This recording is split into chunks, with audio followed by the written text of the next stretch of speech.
business and accounting, and we'll be doing that. We'll just run through it tonight, then we'll just solve.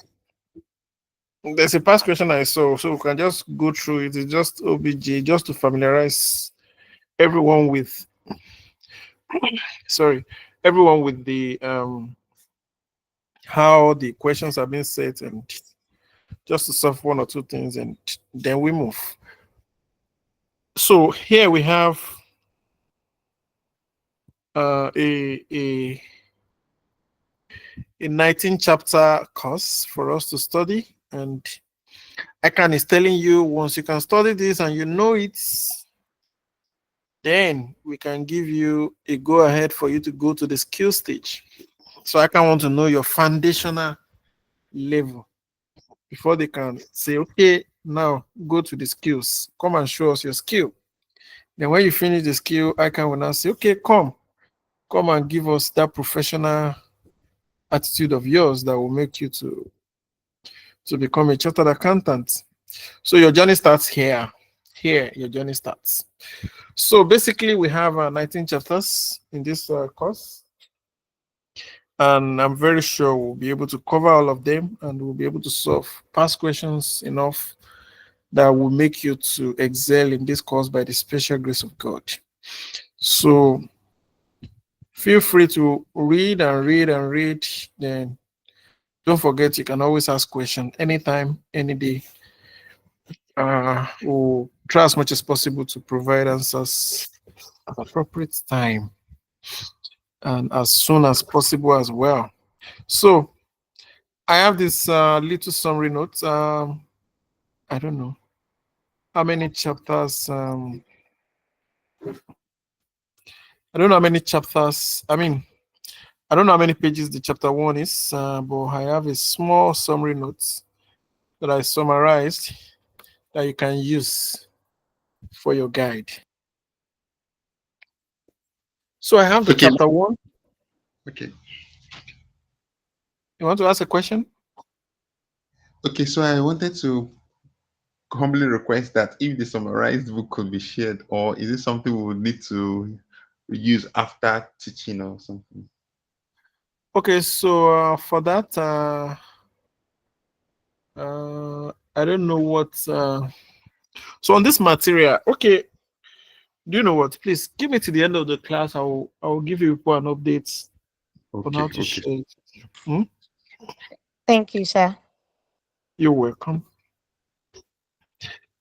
So we have an introduction to business and accounting, and so when we are saying accounting, the other day we defined what business is, and at the same time we defined accounting. It's pretty straightforward. We all know what a business is. Every business that you see out there is either you are dealing in goods or in services or in both. What am I trying to say? It means that you'll be selling products or you'll be selling your services. For instance, now, this is Dynamic Professional Tutors. In this place right now, I am telling you, okay, this is financial accounting. This is what you should expect from ICAN. What am I selling? I'm selling service to you, right? Now, in some places, okay, I'm using a laptop to present this to you, to talk to you now. That is a product. That is not a service. So that's product. This system I'm using to talk to you now was bought from a company or from a business. That company is regarded as a business. The fact that the organization is able to sell this product, okay, for instance, this is HP product now. Now, that company must have bought it from HP before we bought it from HP. Now, if I go directly to HP, I buy the product from them. So HP is selling products. But then, depending on what you are doing in your own organization, you can be selling service. In essence, what we are saying is, in every business, there is always an exchange of goods or services, or both of them, in exchange for money. So you're exchanging either goods or services or both of them in exchange for money. What are you expecting when you exchange your service, your experience, your quality? For instance, you are working in an organization and like you're an accountant. So you tell them, okay, I can do this, I can do that, I can do this, I can do that. With all of that that you said you can do, it becomes a priority for them to say, okay, we are going to pay you this amount when you do this for us. At the end of the month, we'll be paying you this certain amount of money. Then you will be giving us these services. What are they paying for? They are not paying you for product. They are not paying you for your service because they cannot do those things that you can do for them. Now, we have characteristics of business. I'll just run through all these things then so that we just get a grasp of what the financial accounting chapter is talking about for us. Now, we have characteristics of business. So, just four of them here: the profit motive, the supply of goods or services, the risk taking, then the ownership. Now, basically, when you see any business, like quote me anywhere, any business you see anywhere, number one, there must be a profit motive. The reason why that business exists is because of profits. Even the so-called NGO, I've worked in NGO before, we make money. We have people that are sponsoring us. If they don't sponsor us, there is no business. But they will tell you it's not for profit making, huh? But then still there's still profit motive because I know how our executive director used to deal with us then, like, man, we can't spend that money anyhow. So profit is a major thing. Every business exists for profit making. Now, look at where you work. You will see that your business wants to make. If your business is not making profit, if the company you're working is not making profit, man, they will shut down anytime soon because there is no point for such business to exist. That means your expenses, they are becoming more than what you are getting as your revenue. So how do you exist? It's not possible. And bank will not continue to finance you because they are not doing Father Christmas for you. Now, another thing that is common to business is supply of goods or services. Like every business exists either for products or for services. Organizations you work, if you look at the organization you work, is either they are offering services or is either they are offering products or is either they are offering both of them. For instance, now this is HP laptop. This HP laptop was produced by HP. Let's say I bought it from HP. Now HP can still have, they will still have a service section in case anything happens to this laptop. They will now come and say, okay, we'll repair it for you. They are rendering service at that point in time. But the product is HP. Now you have the risk taking. The risk taking in the sense that for every business that you do, you are taking a risk. Because whatever you are doing can either go positive or it can go negative. You have to take a risk before you can make profit. There is no business without any risk. No business. No business without any risk. You can invest as a business, you can invest millions of money, millions of dollars into a business, and at the same time, the business may not become profitable for you on the long run. So every business invests in with risk taking. For instance, now you can see, e.g., inventory. Investing in inventory. For instance, this is okay. I use HP laptop as an instance. I'm using HP here.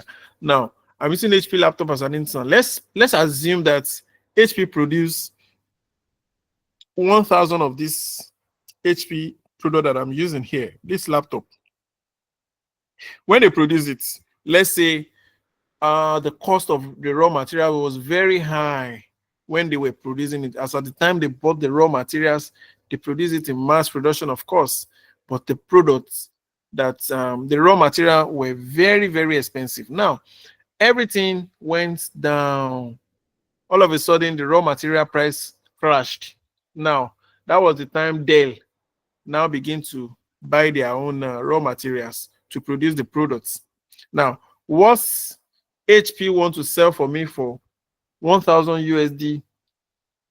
Dell, they are ready to sell it for me for 500 USD. HP is in trouble because they will have to crash their price for them to be able to sell those products.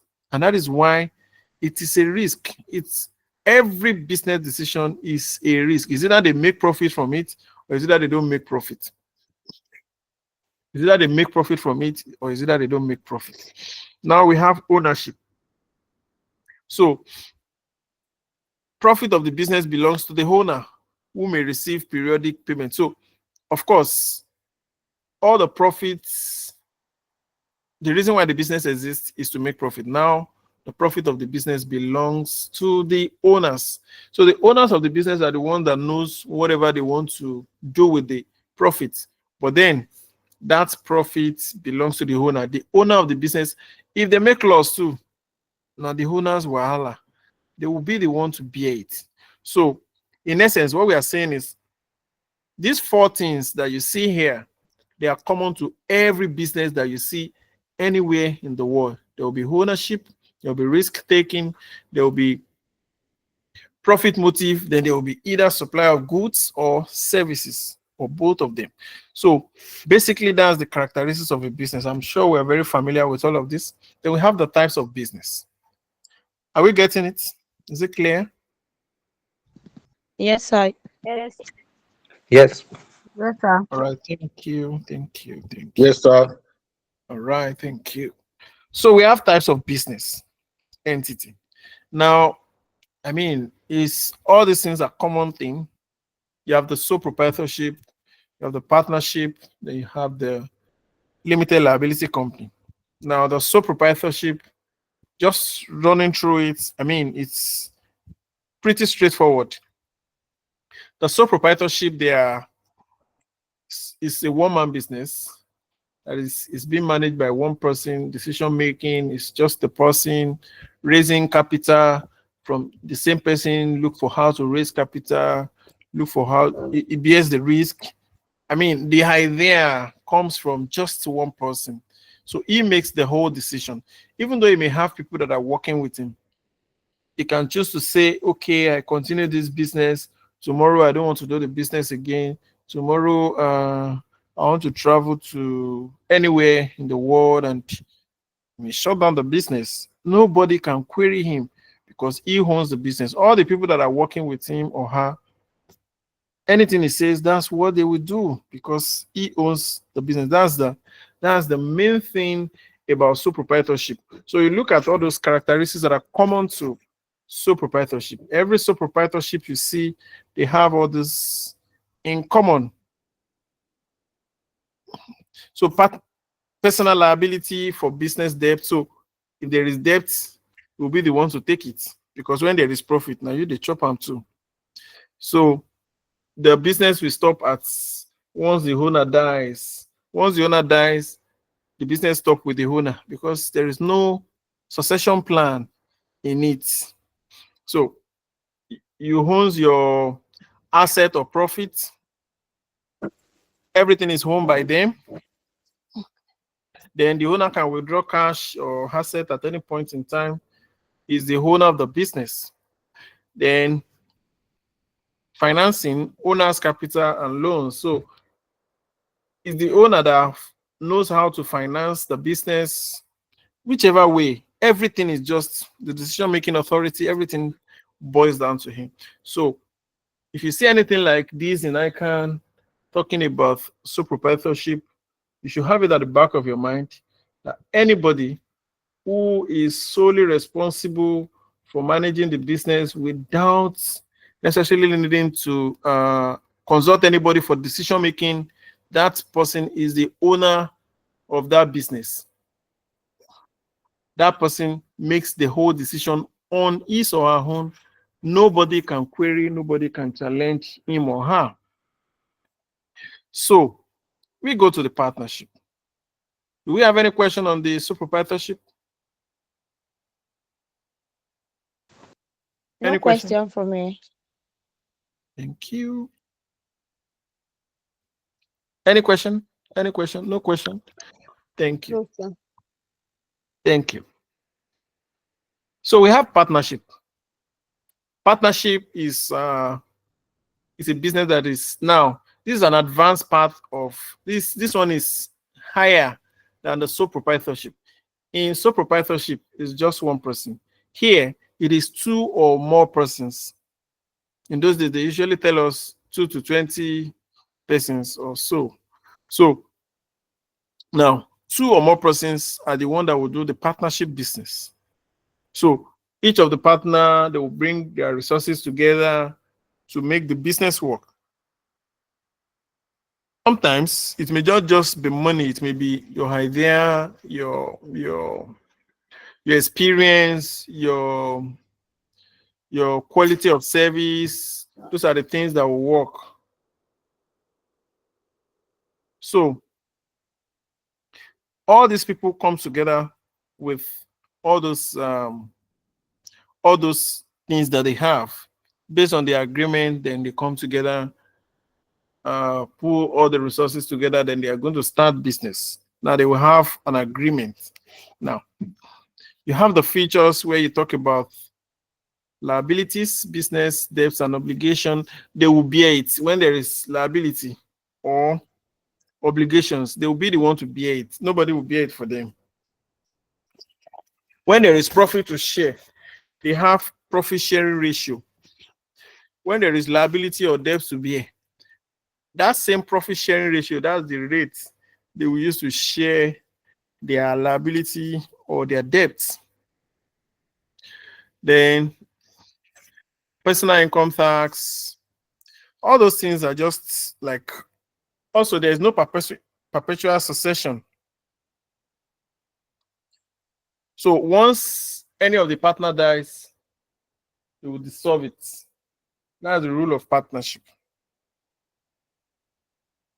Then partner, they can withdraw the owners, they can withdraw the cash or asset of the business. So all these things are just things that are common in partnership agreements. Partnership agreement, these are the things that you see there. The debts, they will be the one to bear it. There is sharing ratio. There is no succession plan. Then they agree on taxable income for their profits. Then drawings as well. They withdraw cash and assets. So those are the features of partnership. In the company limited liability company, this one is a broader perspective of business. Now this one is bigger. This one is now talking about a business that exists as a person aside the owners. For instance, now, if I am the owner of Dynamic Professional Tutor and I register it as a limited liability company, automatically Dynamic Professional Tutor is an entity on its own, away from me, because it is regarded in the face of the law of Nigerian Kama Act 2020 that this business is existing on its own, different from me. So that's why you have a company. A company is a special form of business entity. Nearly all companies in business are limited liability company and with limited, that are limited by shares.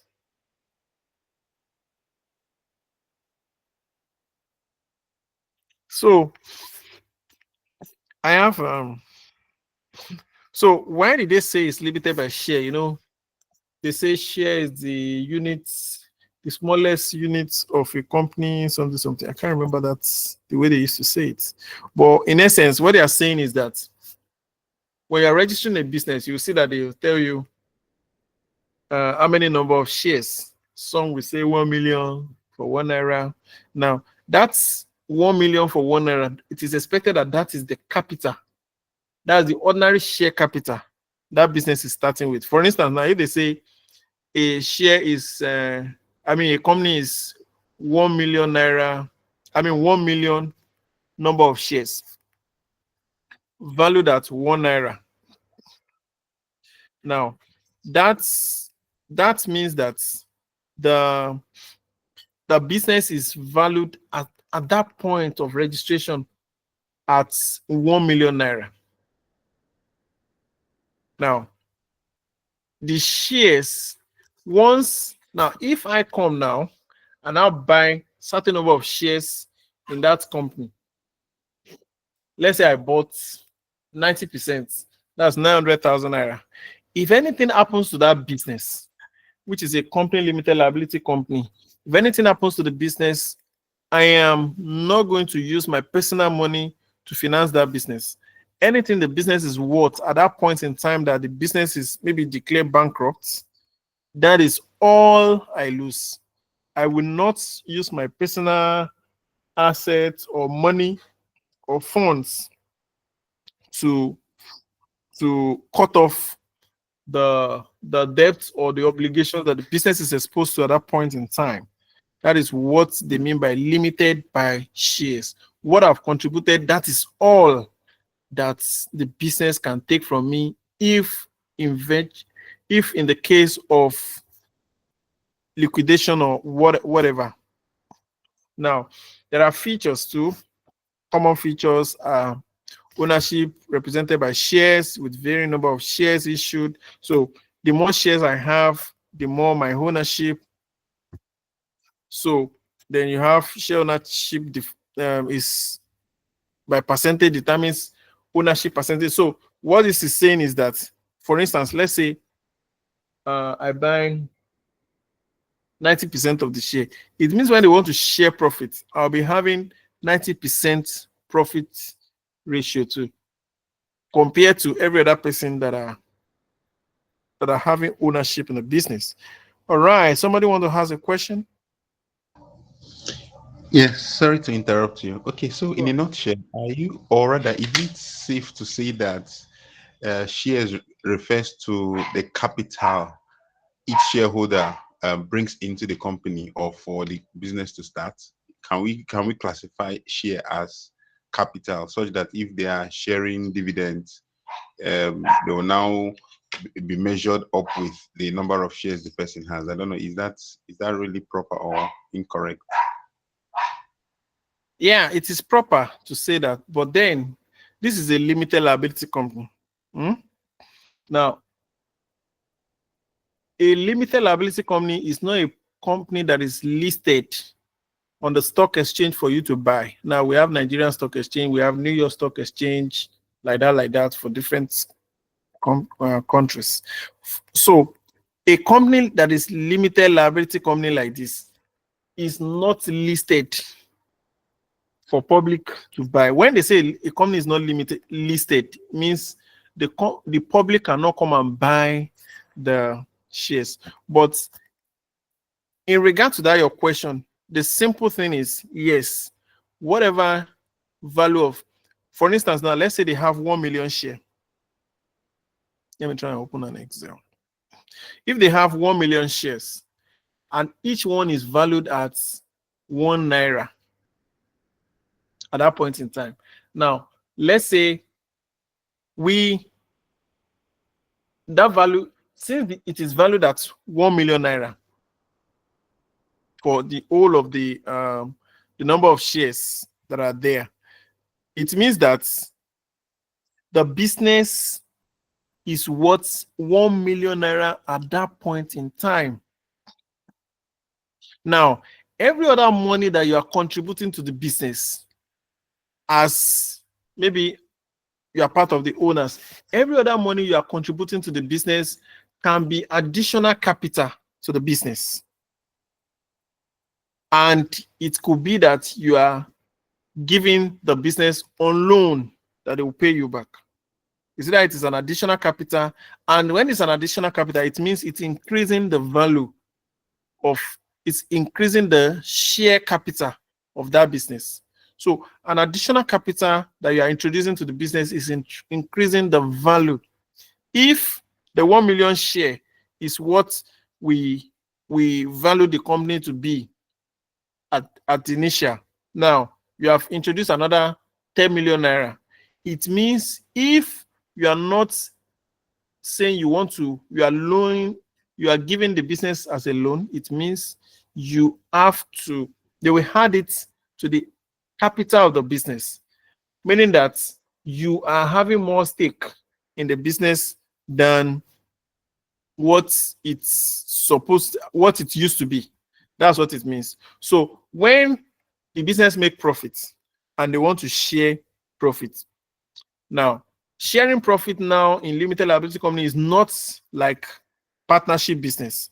It is based on your there is nothing like whatever you people agree. No, it's based on the number of shares that you have controlling rights on. Now, if the business is 1 million share, 1 million share. So this 1 million share, if I have 90%,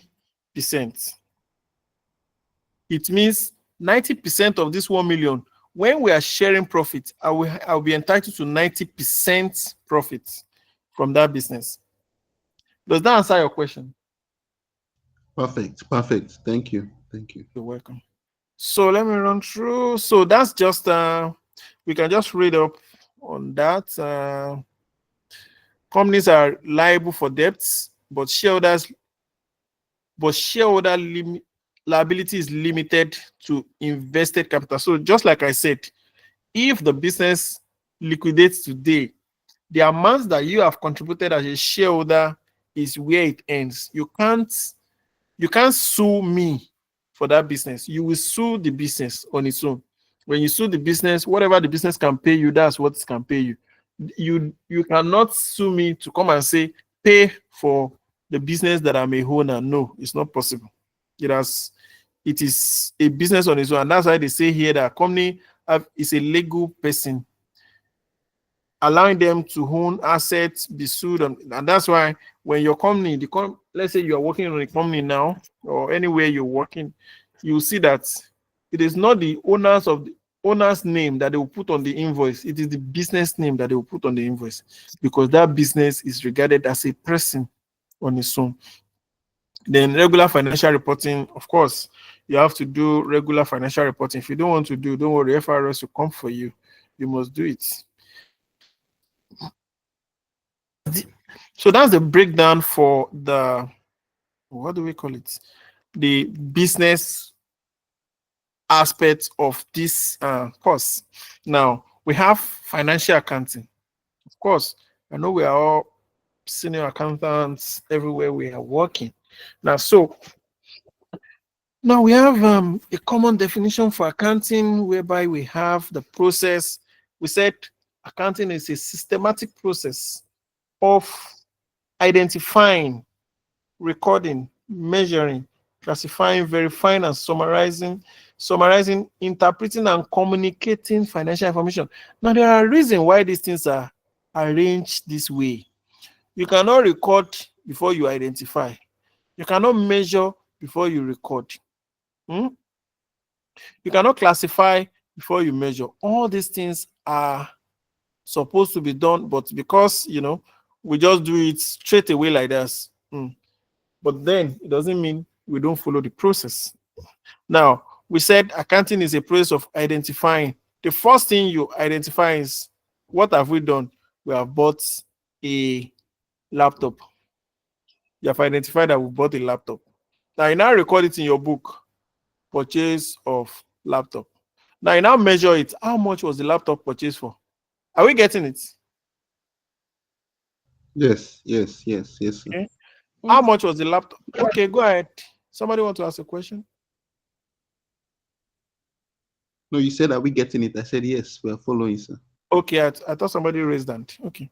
So now I said identifying, let's say we bought a laptop.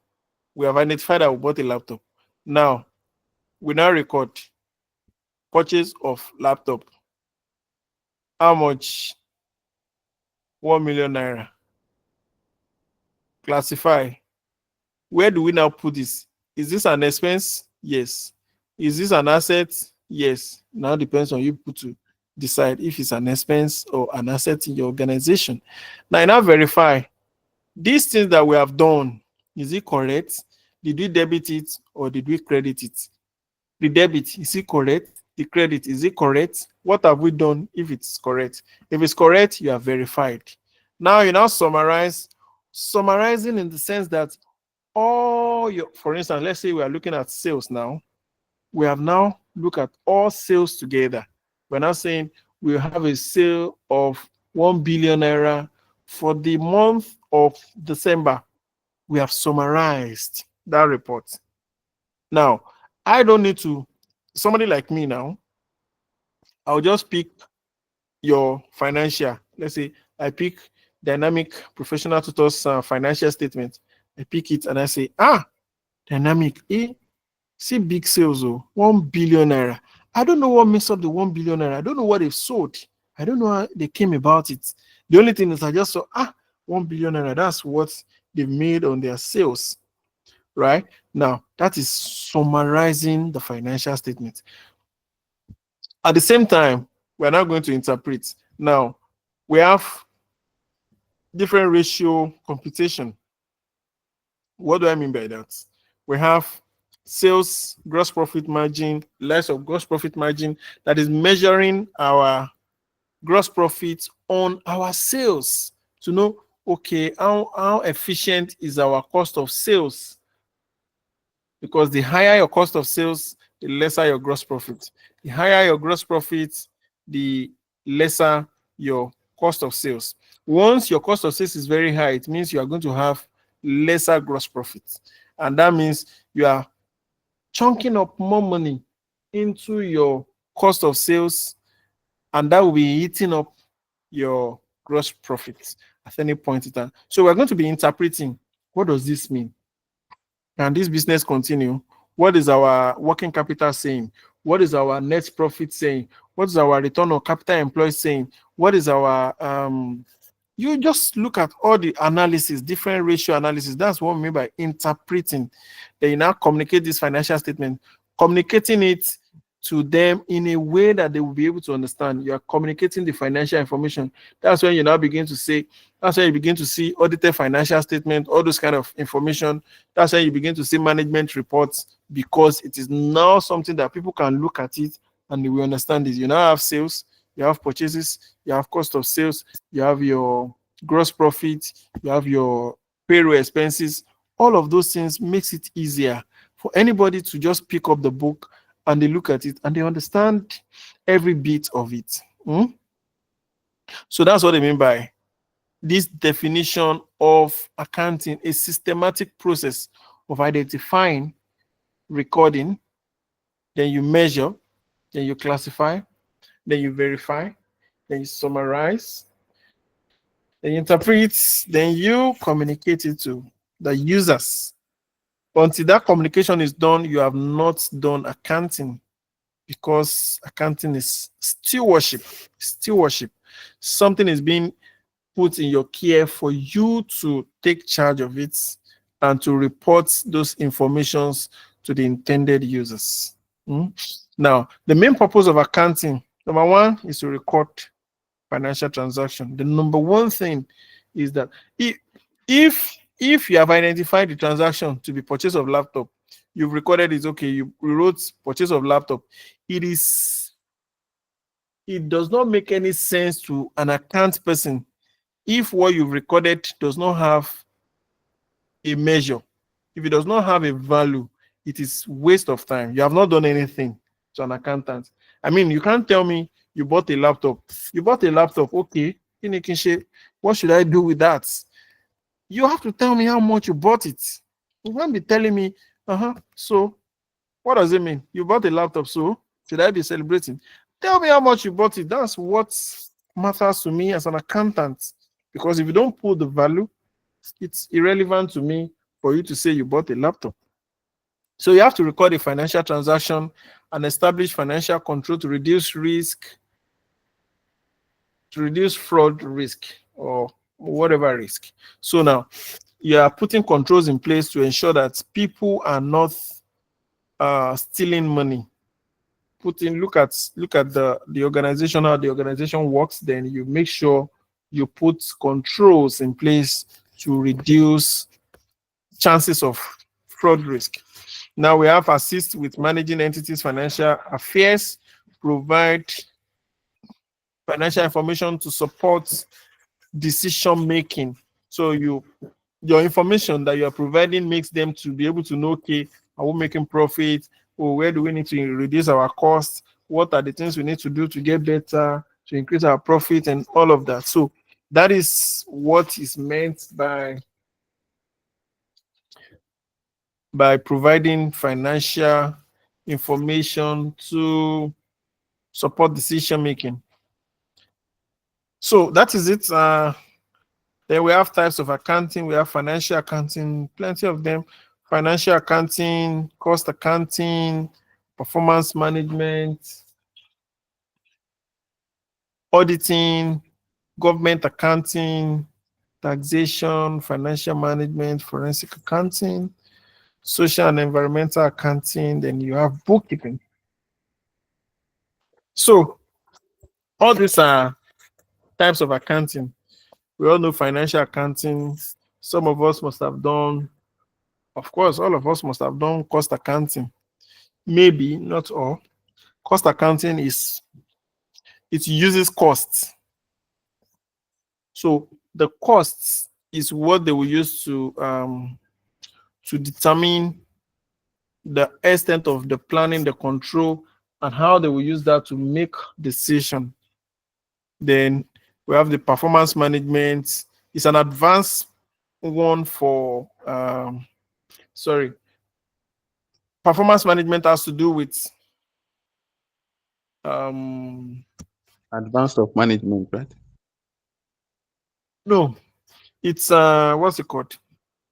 Measuring performance, looking at your how effective, how your workforce, how your staff they are working effectively to achieve your set objective. For instance, now if you have 20 staff and you can use 10 staff to do what your 20 staff are doing, then the remaining 10 staff are irrelevant. So that's where your performance management will come in. The performance management will help you to know, okay, this place we are wasting money, this place we are not wasting money.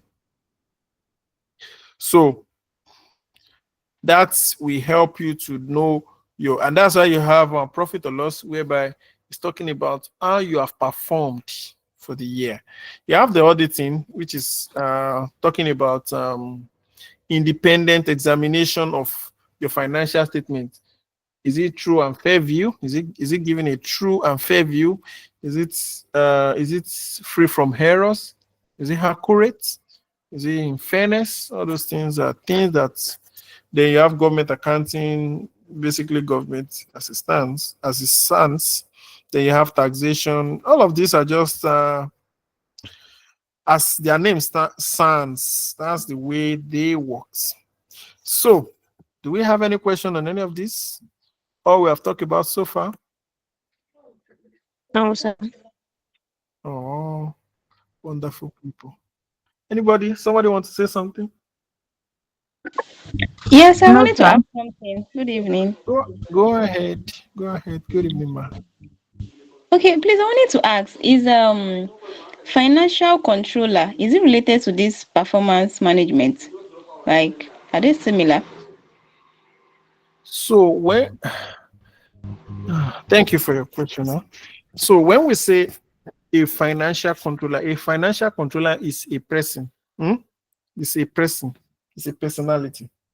Performance management is an activity. Okay, let me do it this way. For instance, now you want to do journal entries in your organization. You bought phone, you want to debit phone expense, then you want to credit your bank. That is an activity. It's like you are now comparing that to say that transaction, is it the same thing? Because that's bookkeeping. That's we can say that's financial accounting, right? Now, it's now you're now saying, Does that mean that transaction is the same thing with an accountant? No, it is not. A financial controller is somebody who have broad experience in finance, maybe in taxation, in financial reporting, in financial analysis, in budgeting, in financial modeling, forecasting, in auditing. That's a financial controller. A financial controller is a person. Why that performance management is evaluating employee. Like, how many employee do you have in your organization? Do you actually need up to that number of employee? Are they efficient? Are they helping you to achieve your set objectives and goals? That is what performance management, your performance, the way you are performing. Are you achieving what you are set to achieve with the employees that you have? It is in performance management that you know whether these are competent employee or not. Maybe the person you have as an employee is competent or not. Is it clear? Yes, sir. Thank you, sir. You're welcome. All right. So we have accountant's role in a business. We have some roles summarized here to be financial reporting. Somebody's raising hand again. Somebody wants to say something?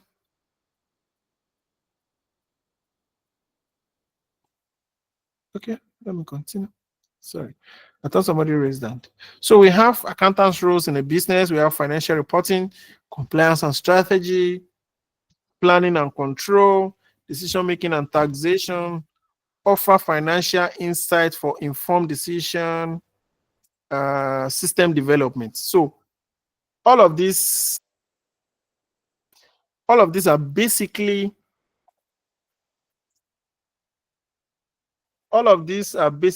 the apologies. All of these are basically the roles of accountants in a business. So you have financial reports. You prepare financial reports. Like, I mean, that's what accountants are used to doing.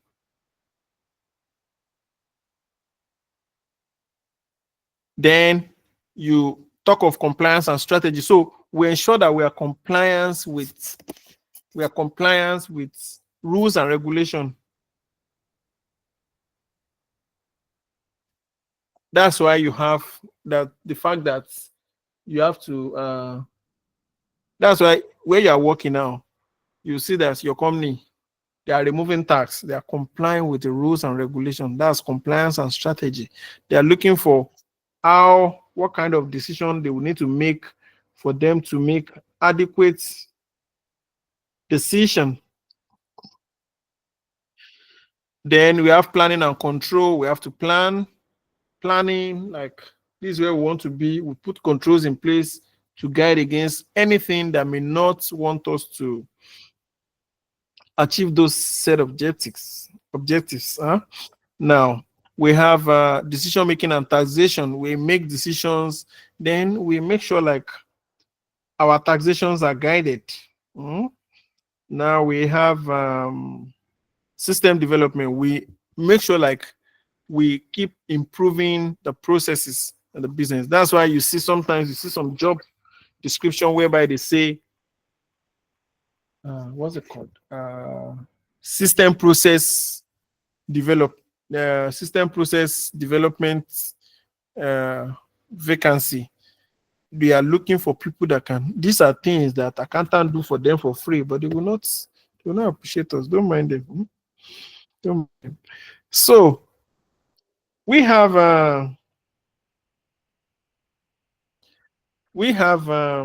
what's it called? Accountants' roles in the economy. We do a lot though. You don't know. It's okay. Now we have accountants' roles in the economy. We have few of them like that. Even though we know we do much more than this, we contribute to the success of the business. Now, it is as a result of the way we manage businesses that makes them to grow. Then they begin to generate revenue. Do you know that? You are wonderful people. Then we enable government to collect taxes from businesses. Yeah, we do that. You want to argue? We do it. We provide high quality financial information for investors to make informed decisions. I mean, that is why we communicate financial information. These are what we make them to make financial information. They will support capital market by preparing. So it's our data that people that are making decision. Okay, I want to buy a share of Tesla, or I want to buy a share of Dangote, or I want to buy a share of GT Bank. I may have to go and read the financial reports of these companies before I can. I mean, most times you will have to go and read their financial reports to go and make that, before you make that decision to buy or not to buy from them or buy their shares, because they are dependent on their financial reports, especially the audited one, right? They will promote economic growth and stability by transparency. So, we are very transparent, and we are accountable for everything. I mean, even things that is not our own, they will still call us to it. So that's why we are wonderful people. Now we have, is that clear to everyone? If you have any question, please feel free, ask. Even as I'm talking, just raise your hand and ask. All right, so I need to just quickly run through this and finish up. Now we have financial statements.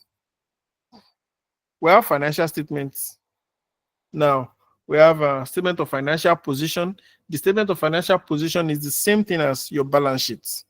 While your statement of profit or loss and other comprehensive income, your statement of profit or loss is your statement of profit or loss is still the same thing as your profit or loss account and other comprehensive income. So those are your financial statements. You have the likes of cash flow as well. Yeah, then you have your notes to the accounts. Those are your financial statements. But for this level, I think it's just financial position, profit or loss. I don't know, if I'm not sure there is cash flow here. But I think until you get to the skills level. All right, so we have financial regulations. So we have, for instance, in Nigeria now, the main sources are GAAP, generally acceptable accounting principle. That's the company law and the accounting standards. So in Nigeria, we have CAMA law. CAMA is the Nigerian local law. Then we have accounting standards, where you have the likes of the IAS, International Accounting Standard, IAS 1, IAS 2, IAS 7, IFRS 2, IFRS 3, all those things, IAS 8, like that. So those are your accounting standards. So if I want to treat a transaction now that has to do with revenue, I will just go and look at IFRS 15. What did revenue says about treating sales?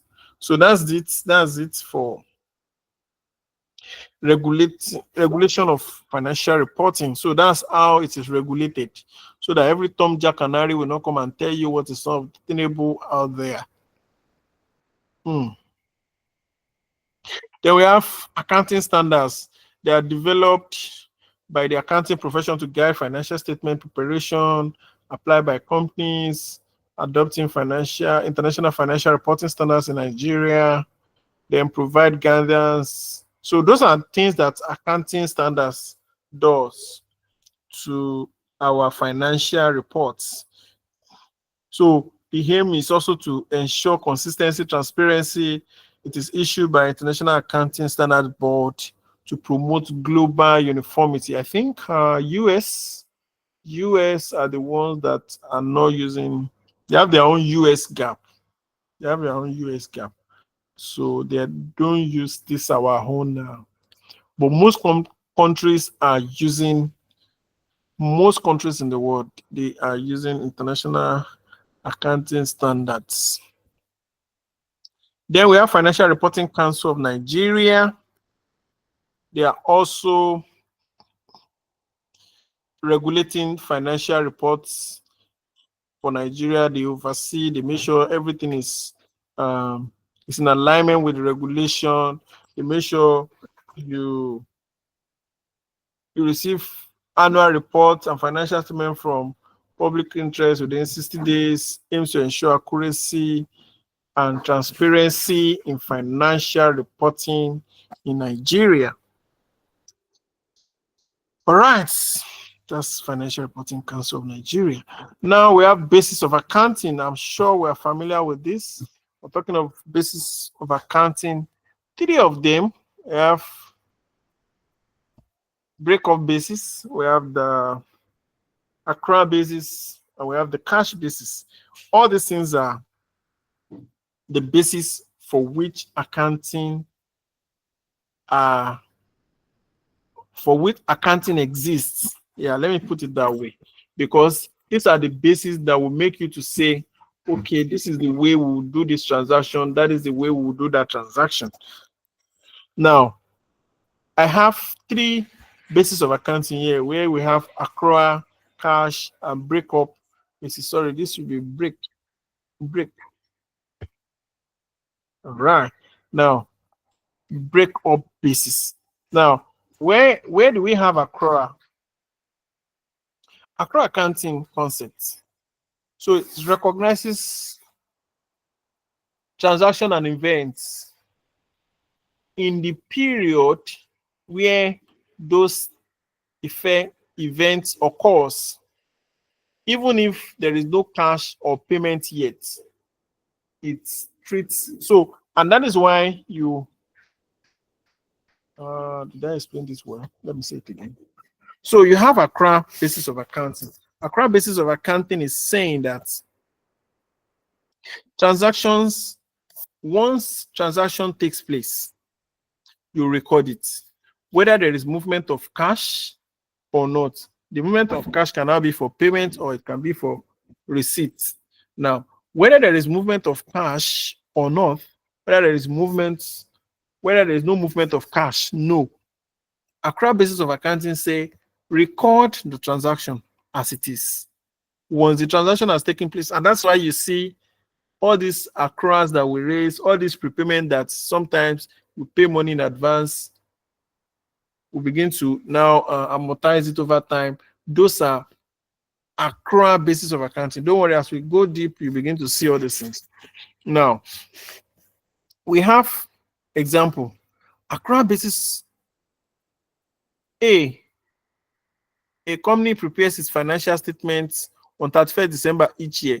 It sells goods worth 50,000 naira to a customer on December 6, on 6 December, year 2, but does not receive a cash payment from the customer until 15th of January, year 3. Now, looking at this now, if we are to treat this, we are going to be saying that under accrual basis, it sells good, it has sold this good. So meaning that under accrual basis, we are going to say accrual basis. Under accrual basis, we are going to say we have sales of 50,000 naira. Now, we have sold for 50,000 naira. Now, and that's why they are saying that's for year 2. So in year 2 accounts, year 2 accounts means that we have sale of 50,000 naira. We would not have recorded this sale if we are not using accrual basis. If it's cash basis, we will not record the sales. Why? Because the sales was done on credit, because they didn't receive cash. If they had received cash, it means it was not on credit. Now, we've sold this goods on credit. So sales on credit.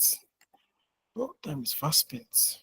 Now, sales on credit, 50,000 naira. Because we are using accrual basis, we are going to record that money there.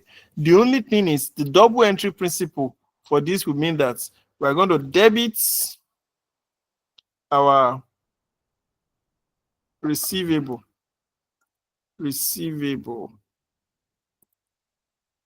or we call it what do they call them, debtors. debtors. They will credit sales. This is the way it exists. So this is what we are going to record in our book.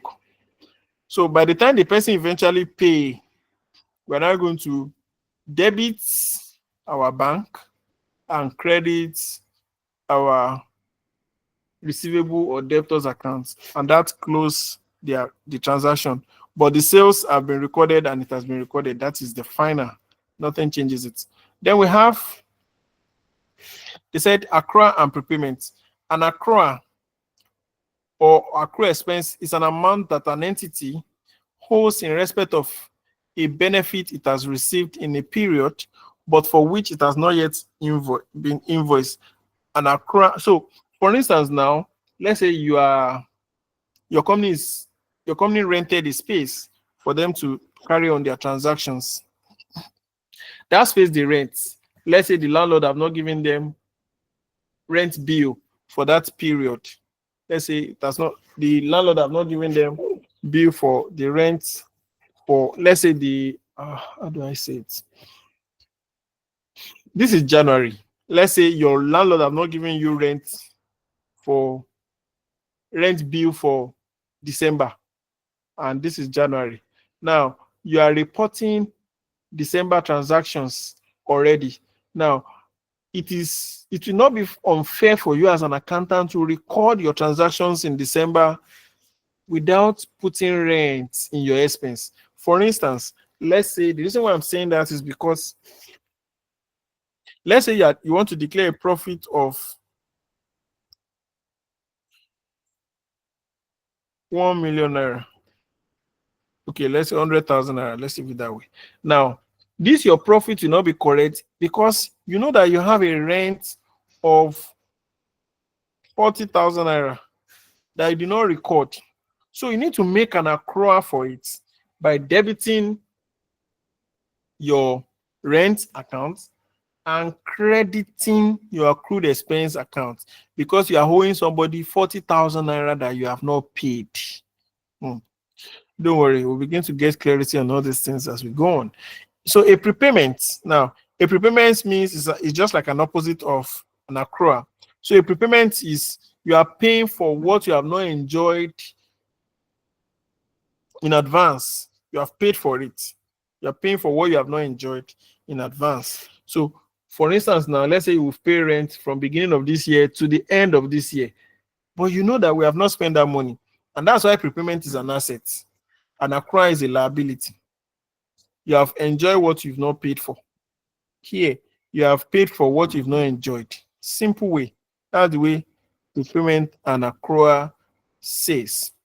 Is it clear to everybody? Anybody have any question? So far, so good. Anybody?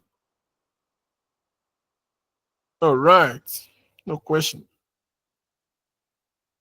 Now we have cash basis of accounting.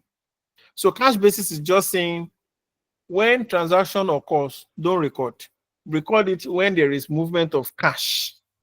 That's what it means. So you should be able to interpret all these things in a simple term for yourself. That even when they tap you and say, what do you mean by cash basis? You should be able to say something like, oh, cash basis is a situation whereby there are transactions, but because there are no movement of cash, either payment or receipts, that's what I mean by cash. Once there is no movement of cash, then you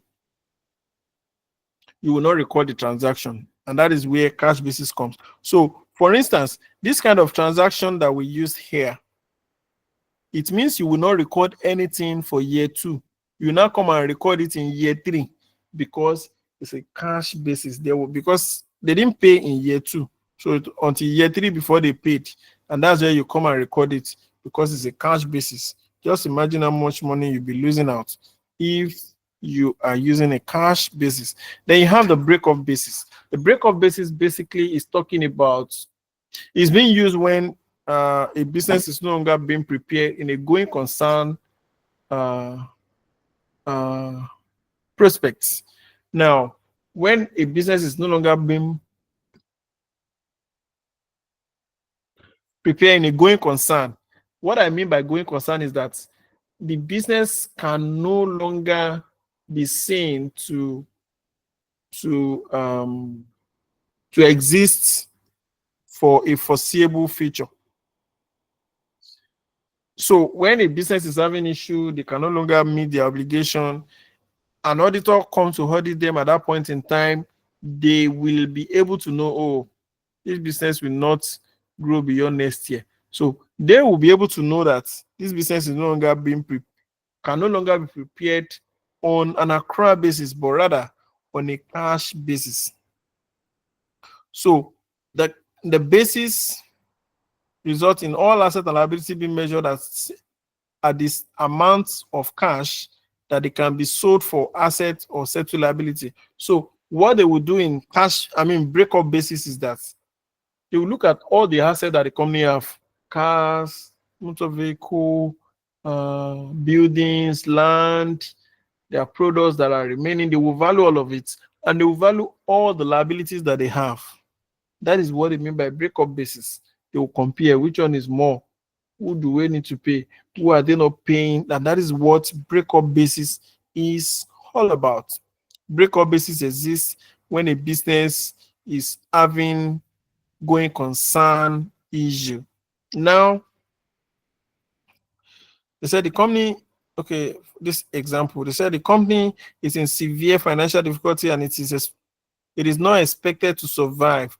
It has a building in its account carried at 1.5 million.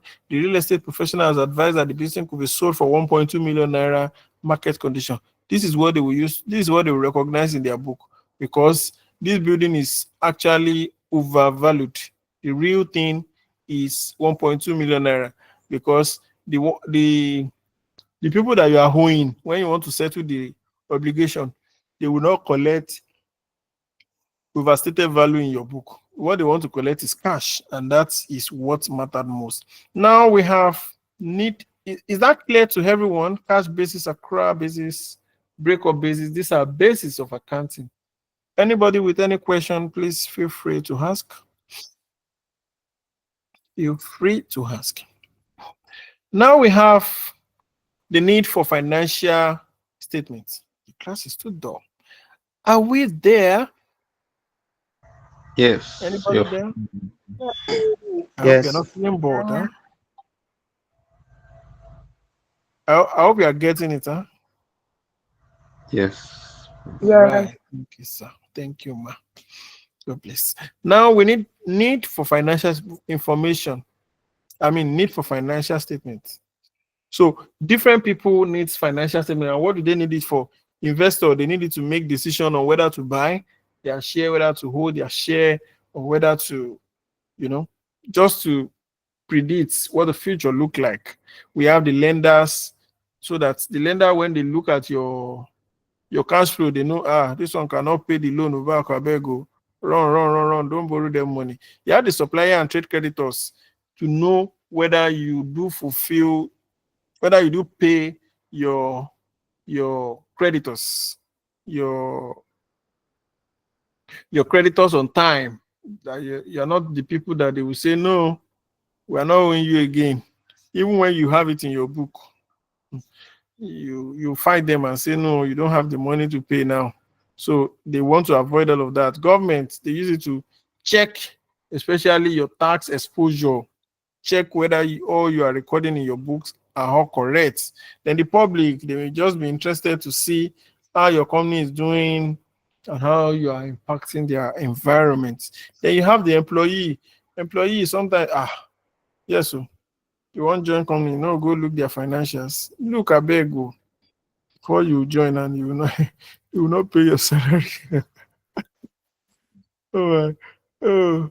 So you need to look at their financials to see that they can pay your salary as and when due, and they will not just sack you tomorrow because their business is struggling. Then you have the customers. Customer needs to know whether where they are buying their products is reliable, whether they are not whether you will not just fold up tomorrow and tell them, we not see product buy again. So when there are some products that if they close down today where they are producing it, so many businesses will close down with them, and that's the problem. So that's why the customer need to know whether they will keep getting that product from you. Sometimes, like for instance, now I usually use a perfume before. I so much like that perfume. It's, I mean, once I wear the perfume, oh my, everybody's wow around me. Like, it's very cheap, very cheap. I think it's maybe like 2K then. But why did I stop buying that perfume? It's because there is no name on it. There is no name, and I don't know where they are producing it. So I prepare myself for the future to say, "Hmm, I may not see this thing buy again."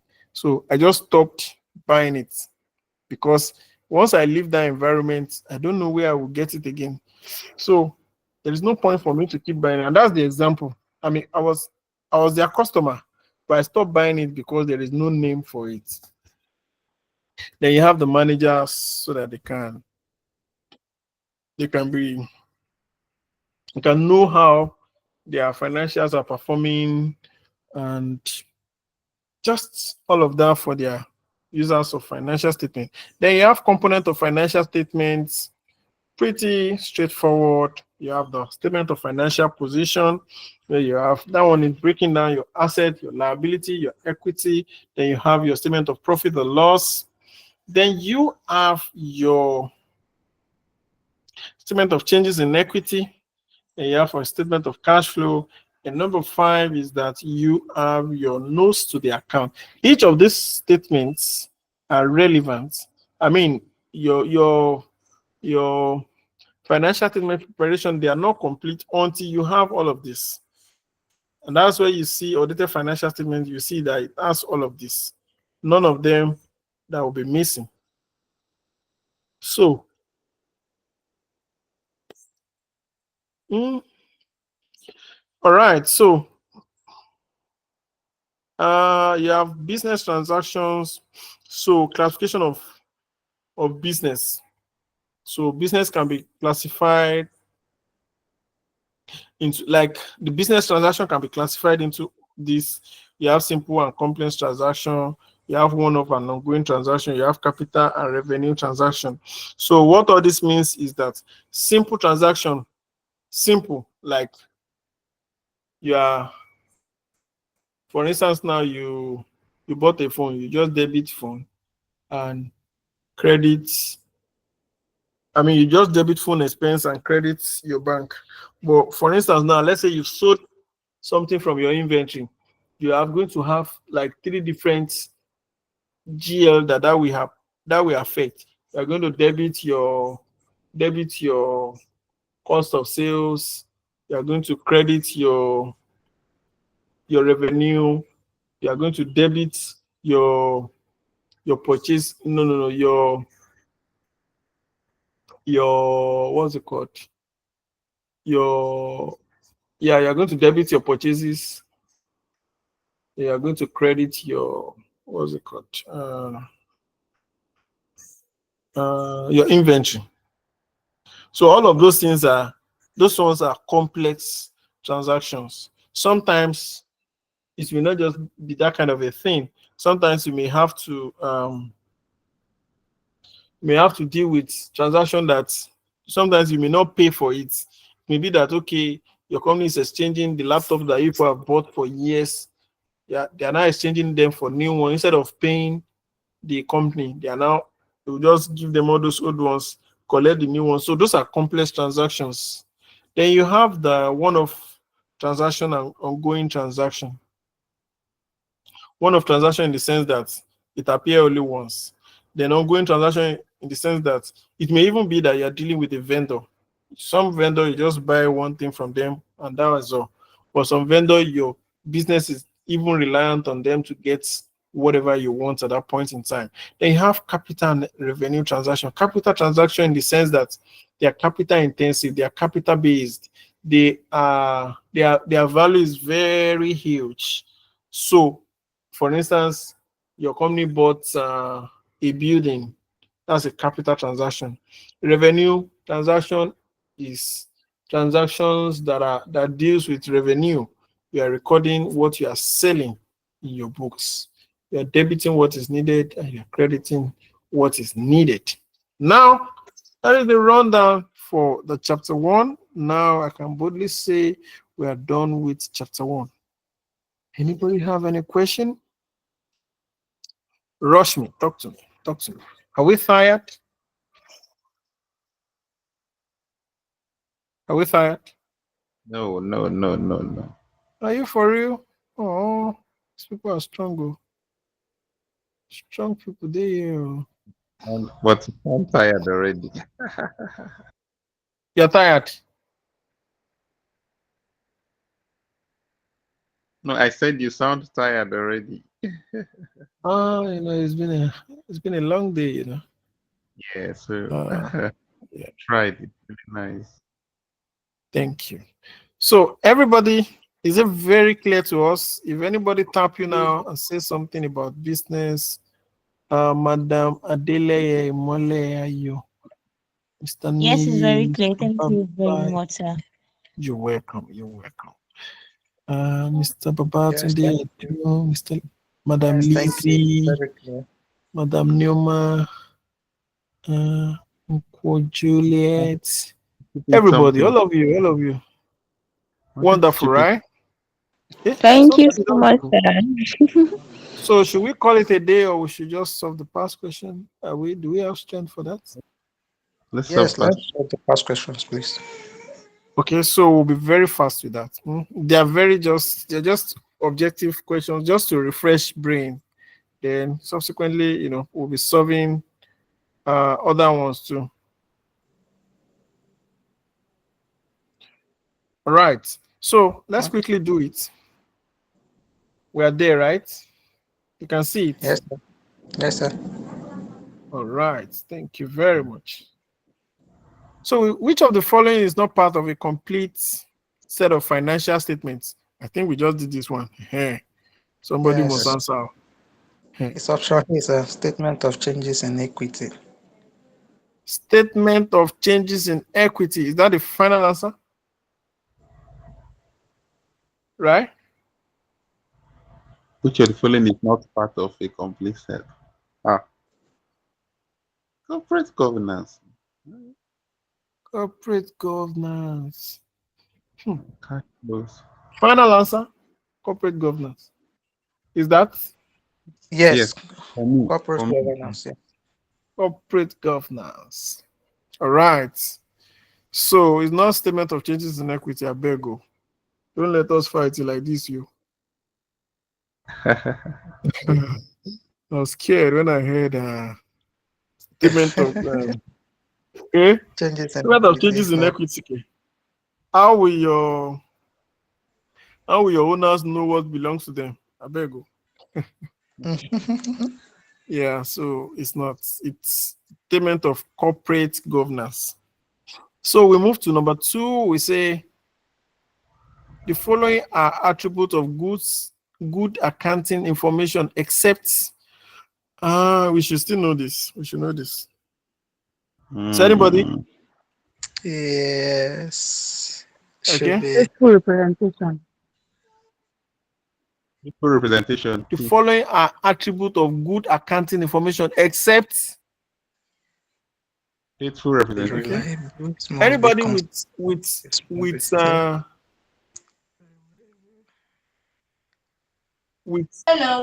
Faithful representation. Representation. all of you picking faithful Faithful representation, all right? representation. Is that? Yes, sir. Yes, sir, I think. It's all right. Okay. So now let me explain this to you since we didn't get it. Now, there are Stability. huh? I'm going for stability instead. Sorry. Now you are correct. That's the correct answer. But now let me tell you, because for every question there are always right answer. Now, how do you select the right answer is by knowing everything. If you don't know everything, you don't know the right answer. Now let me break it down. Now we have attribute of good accounting information. Now you have a financial statement. That's an accounting information. Now, is it reliable? Yes, it must be reliable. If it's not reliable, those the investors, they will not be able to make good decision. That's why it must be reliable. Is it consistent? Yes. Consistency is part of the things that um, international accounting standards, they are trying to preach, that whatever it is in Nigeria, the same thing should be applicable in Ghana, in Germany. Do you get? That's consistency. It's consistent. The same way they did it this year, the same way they will do it next year. Now, stability. Is it stable? No, it's not stable. Why is it not stable? It's because what you have in your revenue this year is not the same thing you have in your revenue next year. What you have in your balance sheet as asset this year is not the same thing you have in your balance sheet. Unless that business stops, it will change. Because even if you do not buy another asset, depreciation will eat up some part of the assets and it will drop.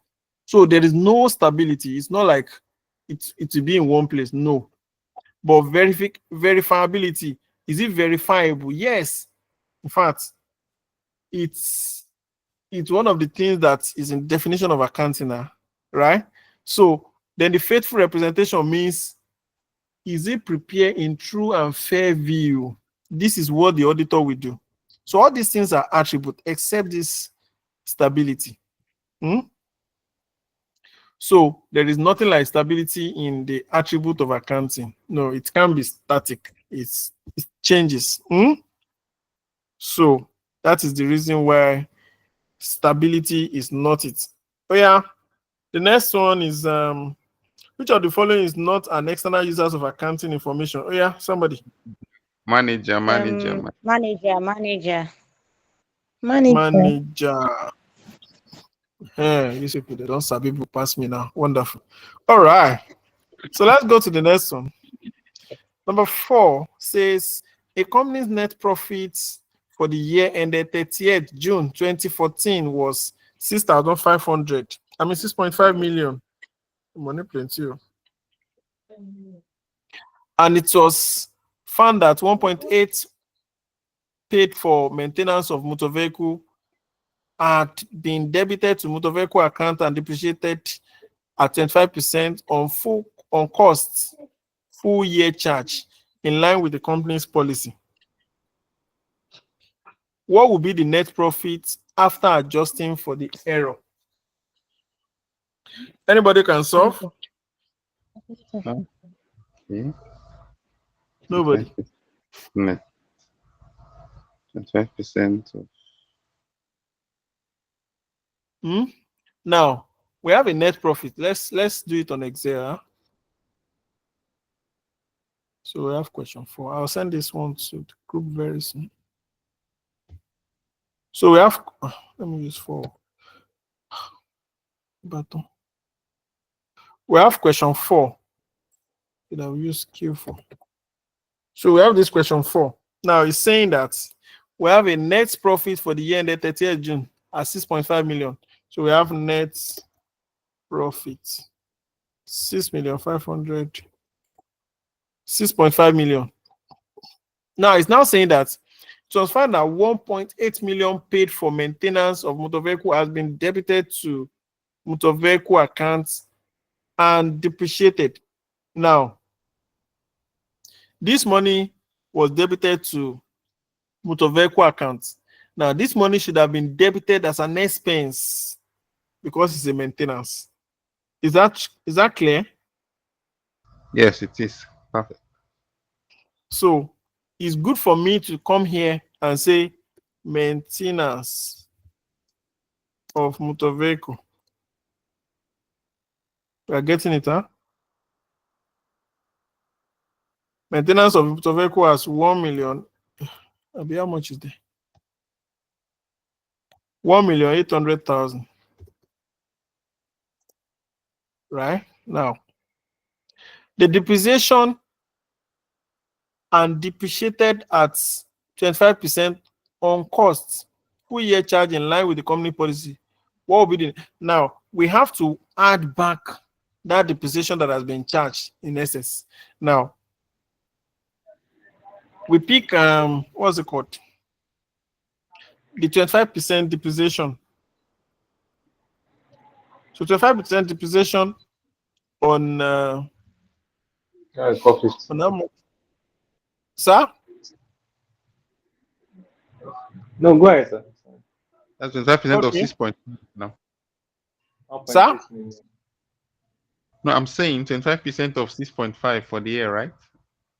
1.8. 25% of 6.5. No. Because how do I put this? So 25% of I'm trying to look for how to explain this. 25% on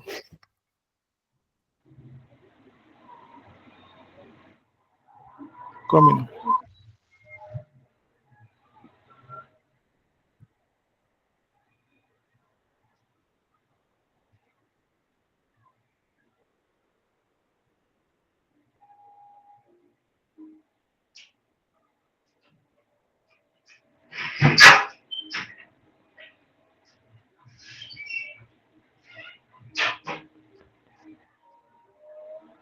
$25% on okay.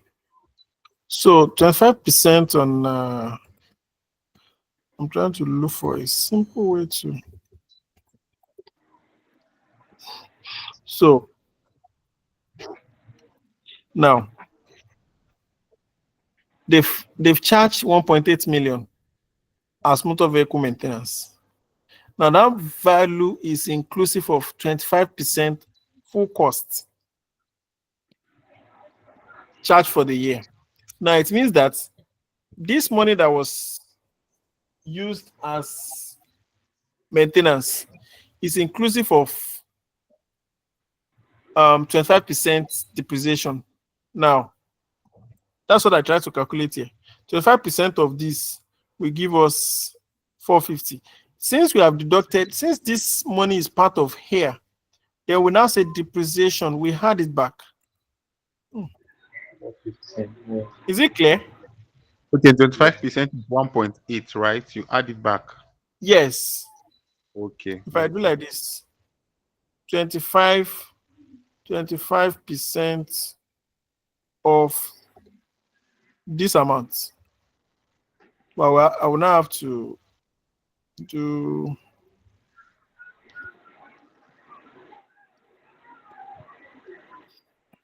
times -1.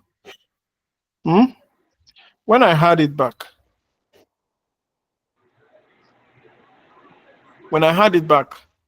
then we should be able to have this value in our book. I hope I'm correct. Yes. C is the answer. Is it clear? Yes, Yes, perfect. sir. We're sure. Huh? I can't Yes, sir. see the screen from my hand there. Don't see my screen. Oh, why Yes, now? I don't see it again. I don't know if it's my network. Can you Maybe log it's out and log in again? your network. Okay, sir. And this is very important. Okay, so I think sorry, boss, I have a question. Now, go back to the question, please. All right, sir. It's a very quick one. Sorry to take you back. So now, No, that's I- fine. okay, so he said on depreciation at 25% on cost, full year charge. So what if is in a half year charge? How do we do that? If Is it's there half year charge, yes. it means now this asset means that on cost, it means this asset, this 25% means you are breaking a year into 4. Do you understand that? Okay, yes. 25% is 1/4, right? 4, yeah. So if I multiply this 25% now times 4, it gives me the full value of that asset to be 900,000 naira. Do you agree? Yes. No. Yes, perfect. To be 1.8 million naira. It's 1.8, yes. Right? Fine. Now, if it is now on half year charge, it means you are dividing that 1.8 million naira by 8. 1 over 2. And that will Okay. give you 125,000 naira. Huh? No, Okay. that will give you 225,000 naira. Sorry, say that again. Sorry. So this, okay, let me do it this way. 1,800,000. If I divide this by 4, give me 450. Do you get it? Yes, sir. Did you get it? Yes, sir. I got it. Yeah, that's what they did. This 25% means 4 places. Okay. If this is on half year charge, it means Yeah. this will be 1.8 million naira divided by 8, 225. It's the same thing if I say 450 divided by 2, because this 450 is full year. Now I want to divide full year into half year. I divide it by 2, give me the same thing. Okay. Simple, Okay. straightforward. All right. Thank you very much. Thank you. I don't know if that lady is back. I don't even know the person's name. I'm back, sir. I'm back, sir. I can see it now. Okay. Oh, thank God. Welcome back. Okay, so now we move to question 5. So a present obligation of an entity arising from past events, the settlement of which, will you people be able to know this one like this? Okay, let's try it. So a present obligation of an entity arising from past events, the settlement of which is expected to result in an outflow from the Sorry. entities. That's what you're reading. I'm still on the Excel. You are still on the Excel. Yes. Yeah, the question is not. You sharing your Excel sheet. Oh, you are still seeing my The Excel Excel sheet. Yes. Oh, for real? is Right now? How about now? okay. Same thing. Same thing? Yes. Okay, Yes, sir. let me log out and join back. Thank you.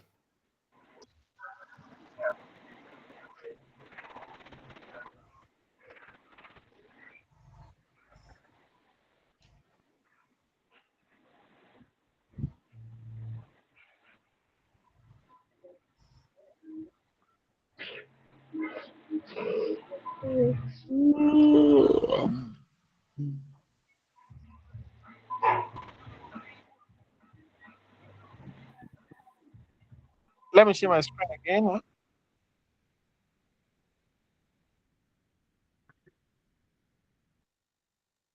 Can we hear me? Yes, we can, Can you see sir. my screen now? Yes, sir. It's coming up. Right now? Excel? Yes. How about now? Yes. Okay. Yes. Yes. It's okay now. It's, Can you see my screen now? it's If I can see it. Okay. Mr. Samuel, right? Can you see my screen? it's saying presenting, Sha. Maybe you tell me to come up my net. Okay, I can see it now. Perfect. Perfect, sir. Okay. Thank God. All right. So, somebody. Okay. Thank you. All right. So, a present obligation of an entity arising from past event, the settlement of which is expected to result in an outflow from the entity of resources embodying economic benefit is known as. Anybody try? Anybody? Our time is fast spent. Anybody can try? Liability. Oh, wonderful. So it's an obligation, right? So when they say something is an obligation, this definition is just an opposite of assets. So if it's an asset, they would have said a resource arising from past events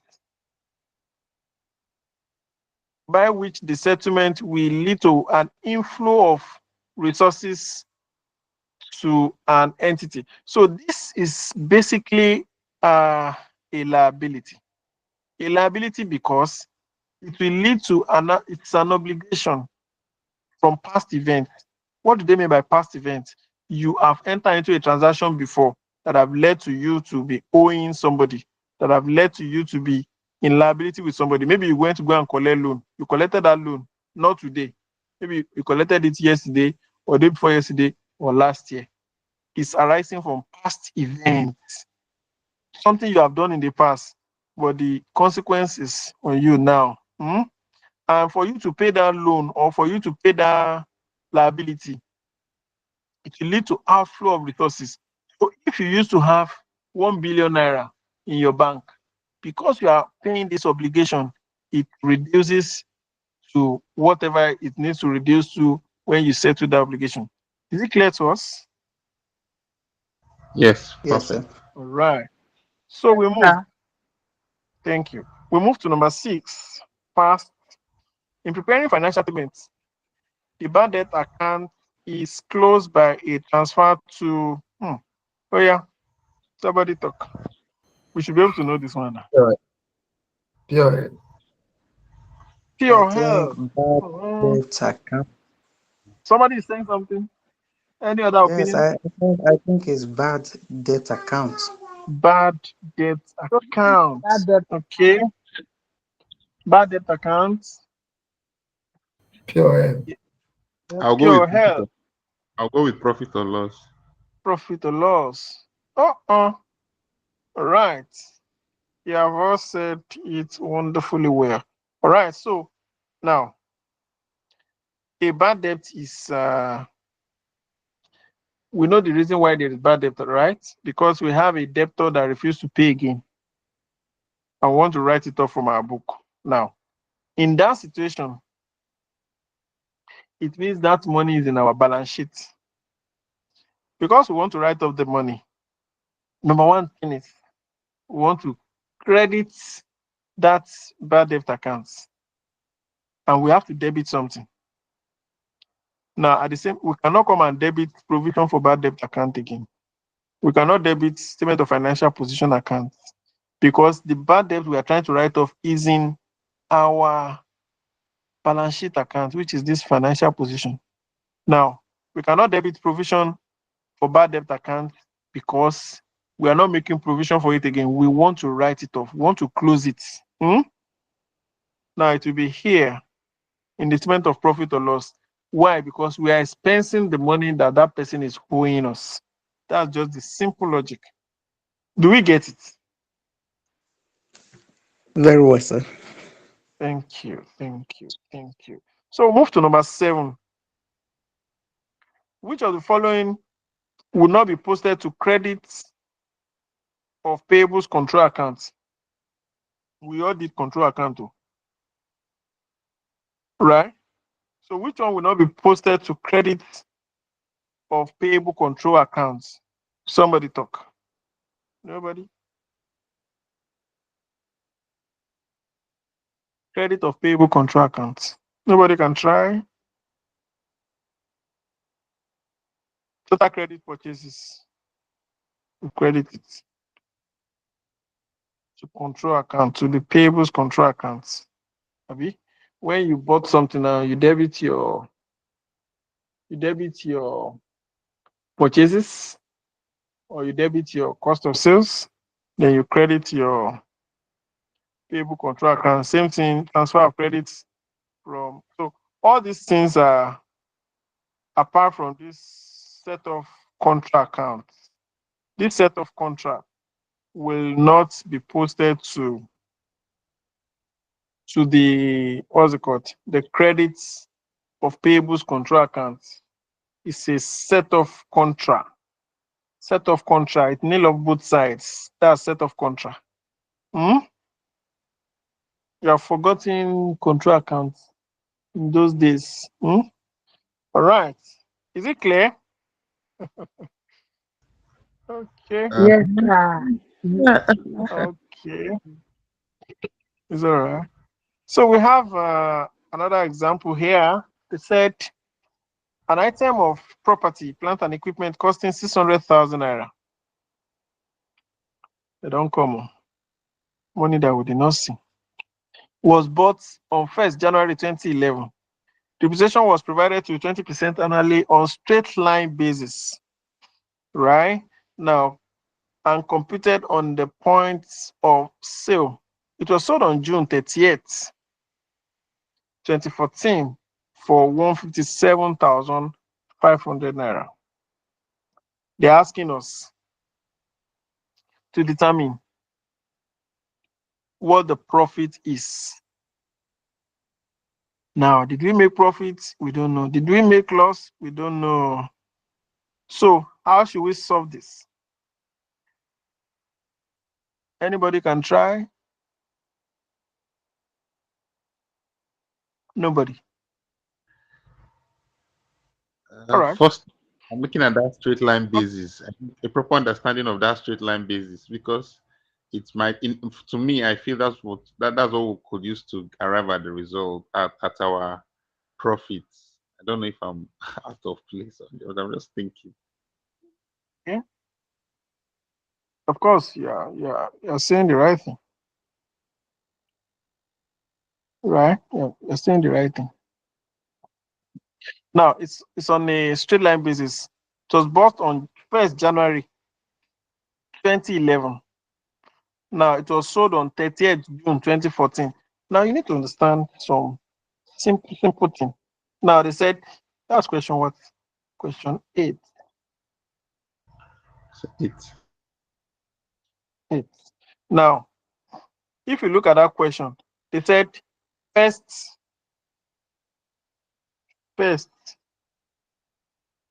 January 2011, and it was sold 30th June 2014. Now, what I'm trying to say here is that if you can, January to December 2011, that's 1 year. 2012, 2 years. 2013, 3 years. 2014 should have been 4 years, but it's not up to 4 years. Why? Because this is June. Do we get it?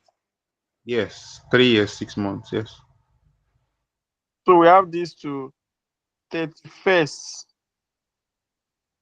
December 20, 2012. So this one will be 3 years. This one will be 6 months, right? Yes, sir. Do we? If you don't get it, let me know. Now they told us it's on a straight line basis, meaning that this one will be, how do I say it? This one will be 90%, and this one will be 10%. Am I correct with that? Let's assume. So this one will be 20% straight line, while the remaining one will be 10%. So what I mean by that is we have, where is it in safe? It's on straight line basis. So we have 600,000. 600,000 for 4 years. This is what they bought now, right? And it's being depreciated annually on straight line basis. Now, this 20%, you remember what I said here, that 25% is 4 times, right? Can we remember? Now, when we have 20%, that means that's for 5 times. Did we get it? Yes. So it means if I say equal to 100 divided by 20, give me 5. Now, it means this 600,000 is supposed to be depreciated for 5 years, but now it is depreciated for 3 years and Month. half. Yes. So if I do like this, if I say 600 divided by 5, it gives me 120. is, so if I equally say the total money that has been depreciated is equal to 120, this 120, let me open bracket, 120 times 3, close bracket, plus the same 120 times 0.5. Do we get it? No, it will be 0.5 is the half. Do we get it? Got to talk Confused there. again. It's confusing. Okay, let me do it this way. Yes, Don't worry, let me do it this way. Let me do year 1. Yes. So I do 1, 2, then 3. Then this is so this one will be 20%, right? So it'll be 20%. 20%. Then this one too will be 20%, right?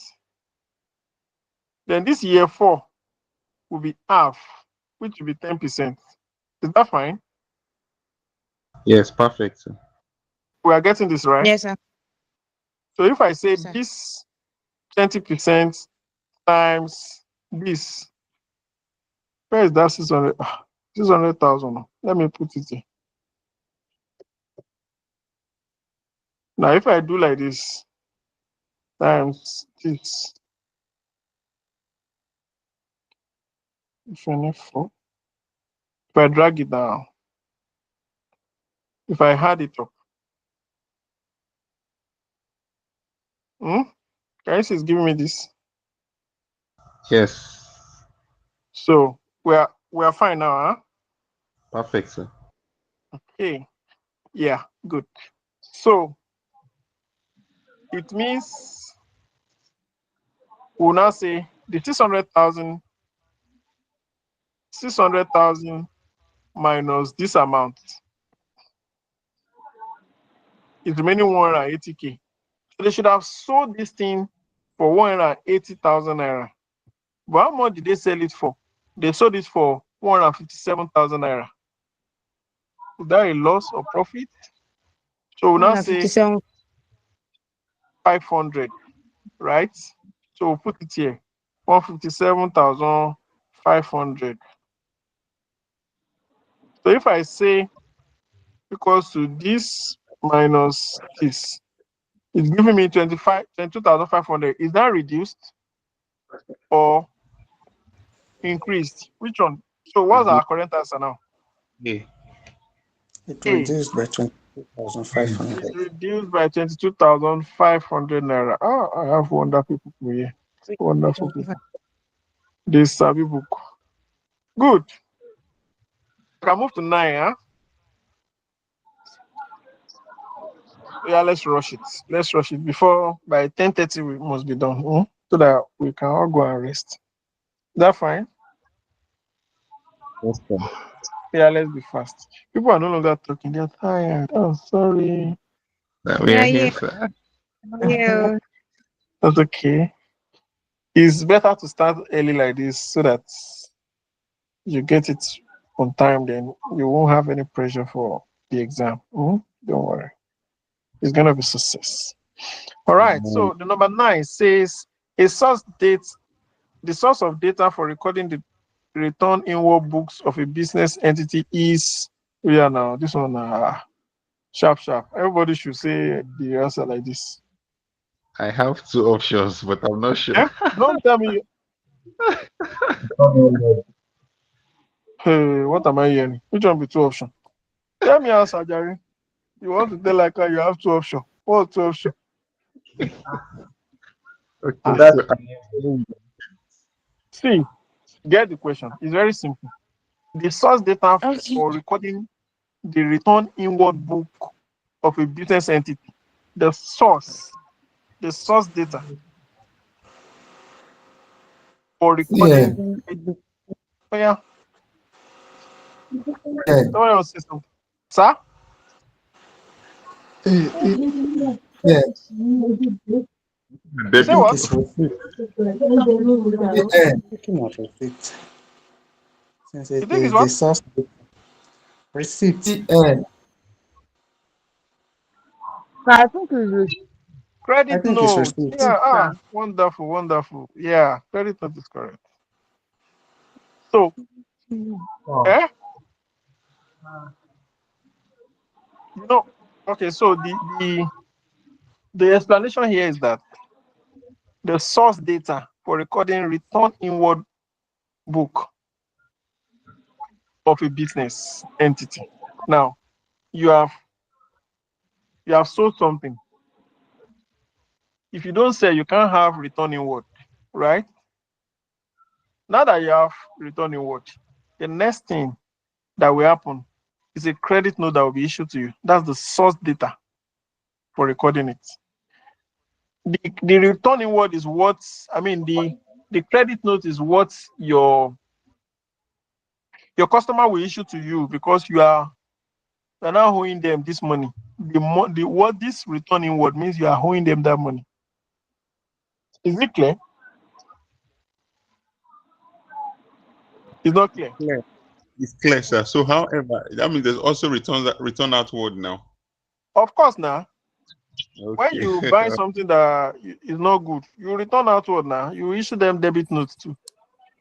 I mean, you issue them credit note as well. They will issue you debit notes. Huh?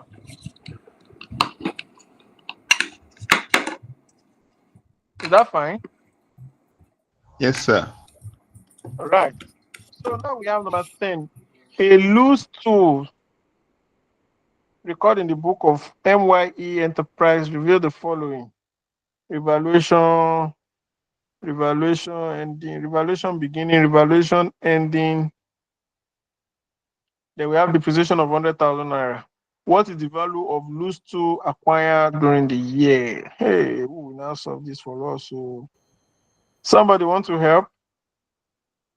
150. 150. How did you get it? 50. Okay, 50. Ah, somebody said 150. Somebody said, okay, two people. Okay, how did you calculate it? Oh, yeah. Use math and tell me. Oh. Okay, so for me, right, I chose 50 as my option. So looking at the revaluation, we're looking at for the period for a whole year, right? Mm, So if as at 31st December 2013, there's 250K, mm-hmm, and then for January we have 200. So I feel the additional 50K was as a result of the evaluation that was done. I don't know. I don't. That's just my explanation. somebody said 150, right? That's question 10. Somebody said 150 now. I think I heard 150. Okay, maybe Yes, it's sir. my. How did you do it? Tell me something. Magic. Magic. Hey, all these people that sabi mini money mo.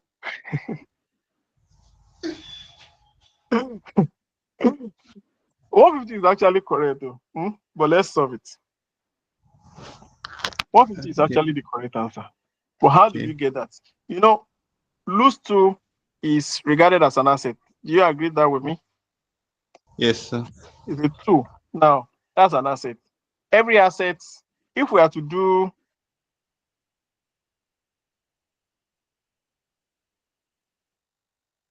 if we are to do uh double entry principle, or make I not use double entry principle. If I use straight line method, it's still the same thing, but let me use double entry principle, or let me use the straight line. So we have opening, which is this first cost here, 200,000 naira. We are going to debit that one, 200, right? we now have this closing, which is 250,000 naira. Are we getting it? 250,000 naira is the closing. Closing 250.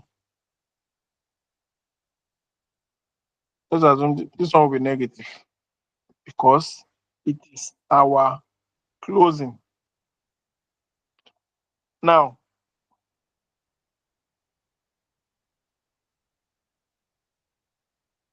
which other one is there? Then we have depreciation. So depreciation is also negative, right? So put depreciation. I'm not sure these people are getting it. I think it's better I use double entry principle. Let me use double entry. Let me use double entry. Now, in double entry principle, you agree with me that opening balance is debited for an asset, right? That's where we have balance brought down. We have 200,000.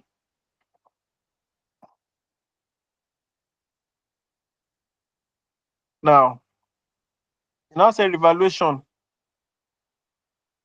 as at ending of the year. So this revaluation will be closing revaluation. Coming now. Revaluation at closing. Revaluation, or we'll call it balance carried down. I can't put it here. What is a double entry? Balance carried down. How we used to do it that time. So that one is 250K. Then depreciation. Anybody there? Depreciation, is it debit or credit? Yeah. Credit. Credit depreciation. Okay. Then we have, so that's 100, Abi, 100,000. Now, here you now come and have the, if you had this now, you're having 350. If you had this, you're having 100. It means you need to put a figure here. That figure will now be your acquisition that they're asking. What did you acquire? So you now call it acquisition. Huh? So you now say equal to this. Is that will bring this thing there? Okay. So this will be your balance. Now this is your answer. This one. 150. Is 150 here? E? Yes, it's there. Finish. Did you get it? Perfect, sir.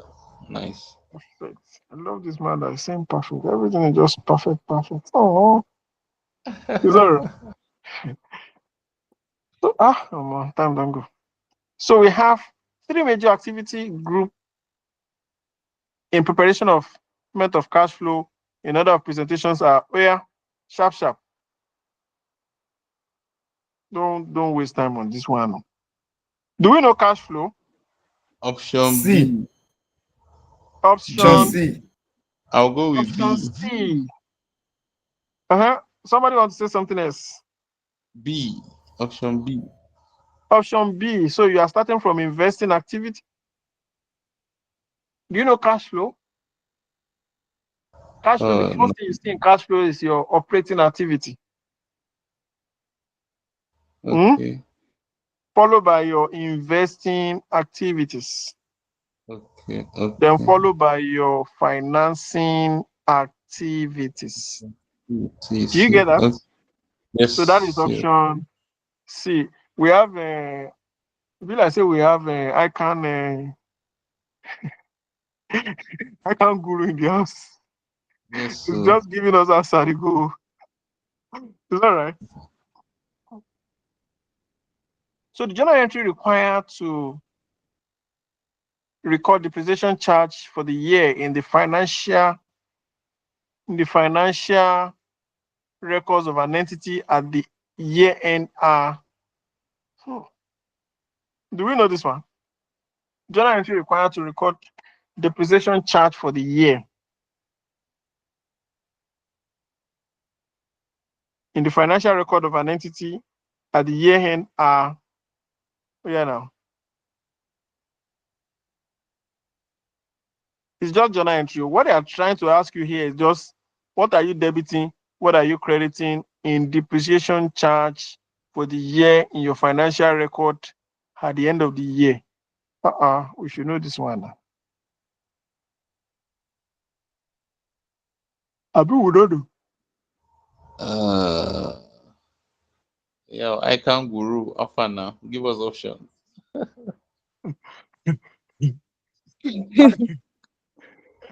Okay, so well, I I don't can't know. go will not be there. Oh yeah, you give us answer. So looking at what you just did now, using the last as what is it called? The last illustration you give. So I would Yeah. say debits provision for depreciation and changes in equity. That's my No. Then it could be option D, sir. It could be option D. As with changes in equity, with debit changes no. in equity. Your Then depreciation we, can never enter into changes in equity. Your depreciation is oh, between your profit or loss okay. and the provision for that depreciation. Miss is B now. Means is B. No. The answer is A. Yeah? It's A. A. So it's you are making provision for your depreciation, which is going to sit in your profit or loss. You are going to expense it. Then your provision for depreciation accounts will speak for the credit. That will be affecting your assets. Do you get it? Don't worry. When we advance and do practical topics, you will see those things. All right, sir. All right. Now we say, given the information, the following information, we are now in 13. Oh, we are moving small. We're almost there. Just after this one, this more. So, given the following information, cost of property, plant, and equipment 5. So they now say, what amount should be capitalized as cost of PPE? Do we understand this one? Okay. 5.5 million. Hey, How you take one? Holy Ghost fire. Tell me. So capital. Magic.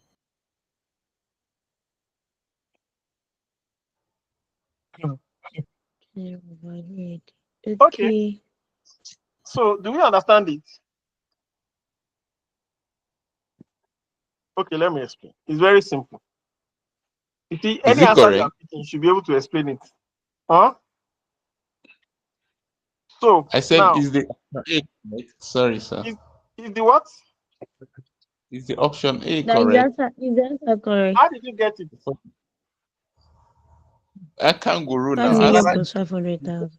It's magic, sir. I know which magic. This one. So it's The straightforward, huh? 5 million plus 500,000.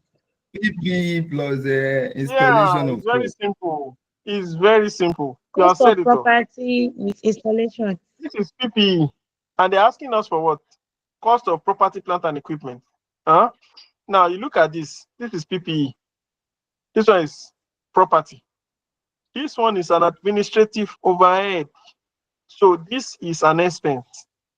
This one, installation cost of property, plant, and equipment. According to IAS 2, you had it. IAS 16 too. IAS 16 and IAS 2, both of them support that the installation cost of that particular item will be added to it. The cost of entertainment, that one is an expense. So these two, 500 plus 5 million, give you 5.5 million. That's the 5 correct million. answer. Did you get it? Yes. Perfect, sir. I love the perfect. So, number 14 say, which of the following is one of the contents of memorandum of association of a limited liability company. Yeah. Who want to try? Which of the following is one of the contents of memorandum of association of limited liability company? Okay. Memorandum now. Memorandum is just look at it like this. Eh? Which of it? It's not. It's one. Okay, it's one, right? Is one Yes, of the of course, this one contents. cannot be there. Shibi, it cannot be there because it's a limited liability company.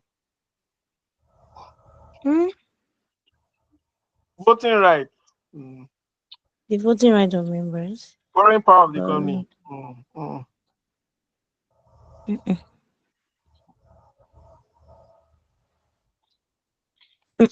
A or B. Eh? You like A or B? Okay, fine. No, Anyway, sure. yeah, I want to say something. Finance. Content. I've not read that memorandum of association. But Memo, memat. Object, no, it can't be object clause of the company. No. Anyway, it is actually the one that you said last.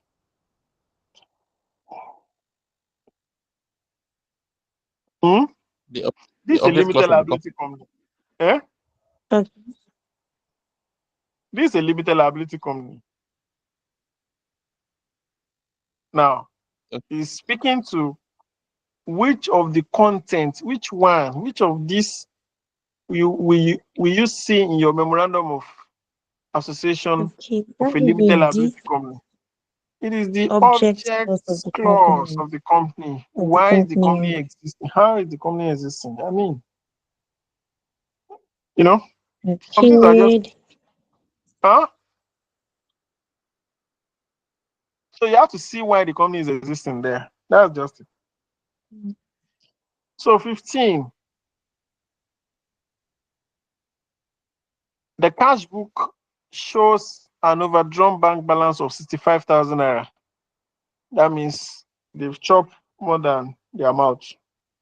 It was subsequently discovered that a standing order of 12,500 naira has been recorded twice, and that a dishonest check of 9,000 naira has been debited in the cash book instead of being credited. What is the correct bank balance? Somebody want to help? This is very simple.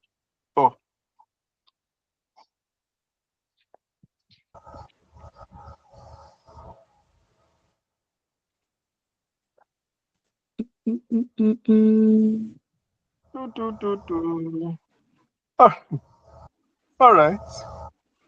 So now the first thing is the overdraft, which is 65,000 naira. Yes, sir. Now we now say there is a standing order. Standing order of 12,500 naira. Sure, we are getting it. Yes. Then we now have a dishonor check. Twice. That one is twice. So what they are saying in essence is that you have overdrawn this, then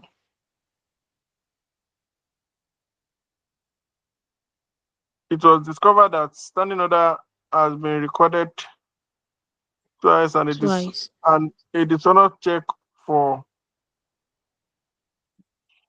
18,000 naira. 9,000 naira has been debited in the cash book instead of being credited. Now, the implication of that one that has been, let me show you something. That's question 15. So Q15. Now you already have an overdraft OD of 65. Now they said this standing order was recorded twice.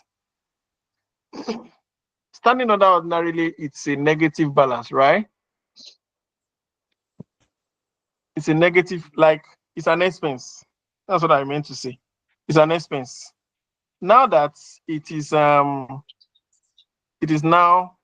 recorded twice, it means we are going to add it back.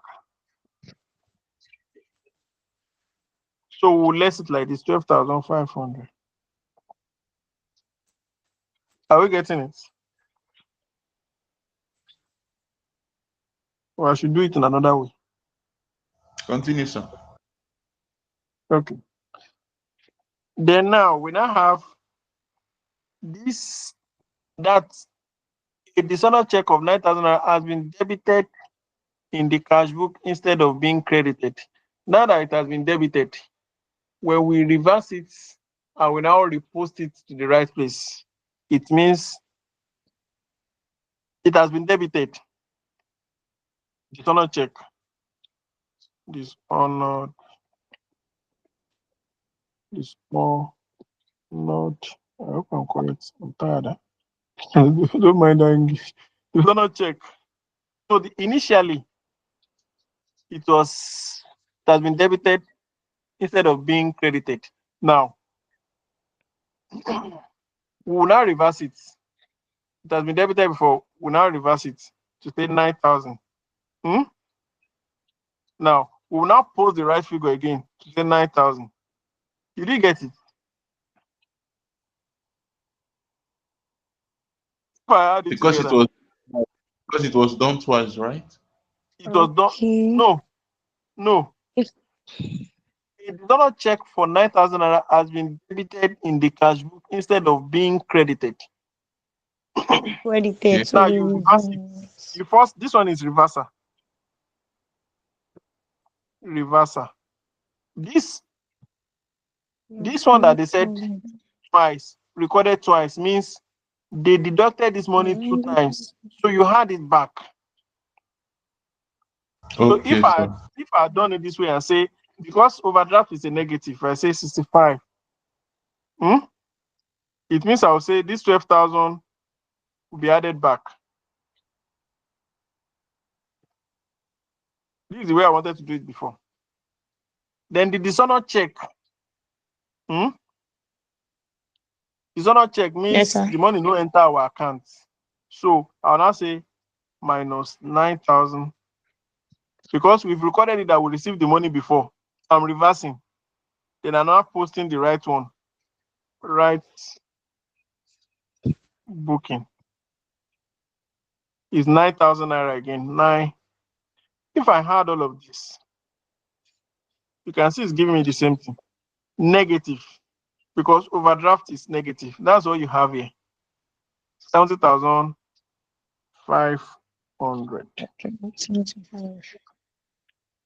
Is that fine? yes, it So is, this is sir. the answer. Yes, sir.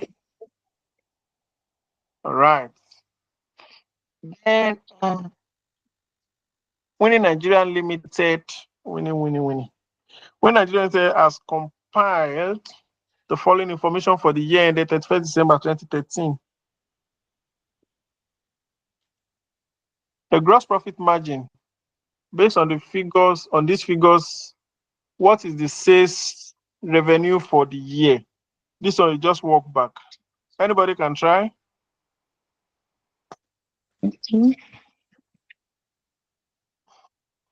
The gross profit margin. 600.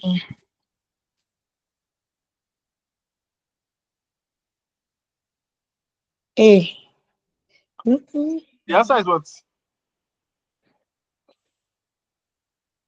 I'm coming now. System.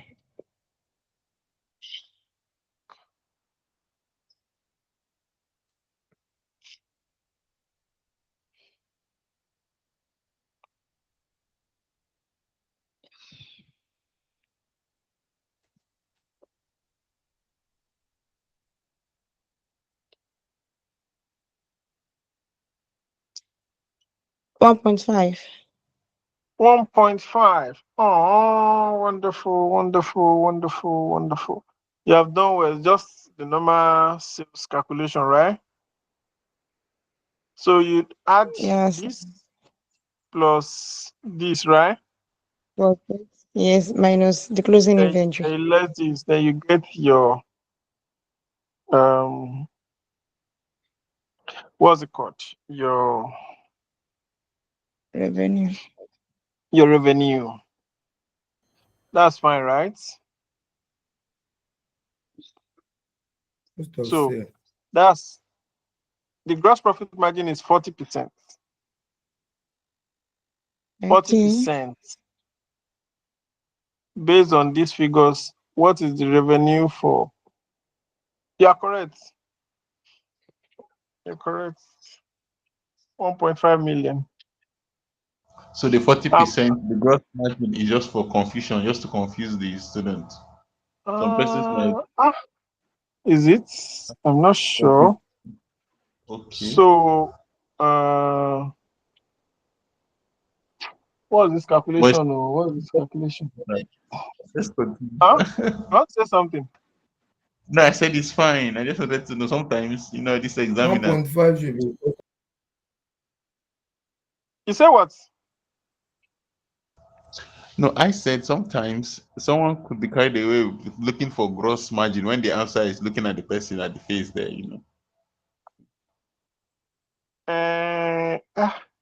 I'm trying to. What's that calculation say? I'm trying to remember how to work this back. But man, I'm tired. Huh? 3 point. You want to help me, yeah?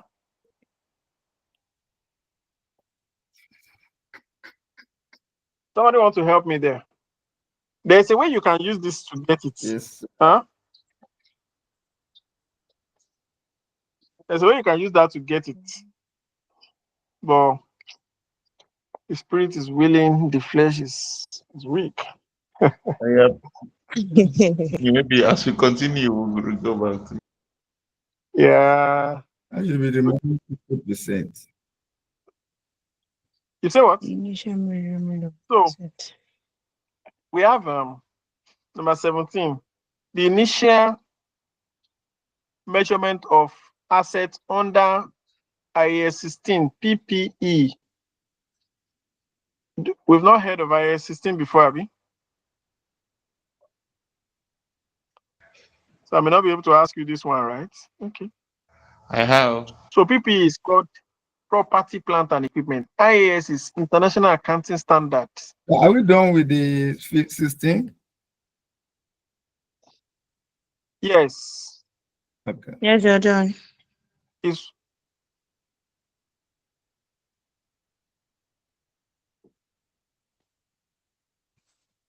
16 is what? 2.5. What did we pick? 2.5. What did we say the answer is? 2.5. 1.5 is what we pick. Oh, that's wrong. Oh, that will be wrong. 2.5. Should be, yeah, it should be 2.5.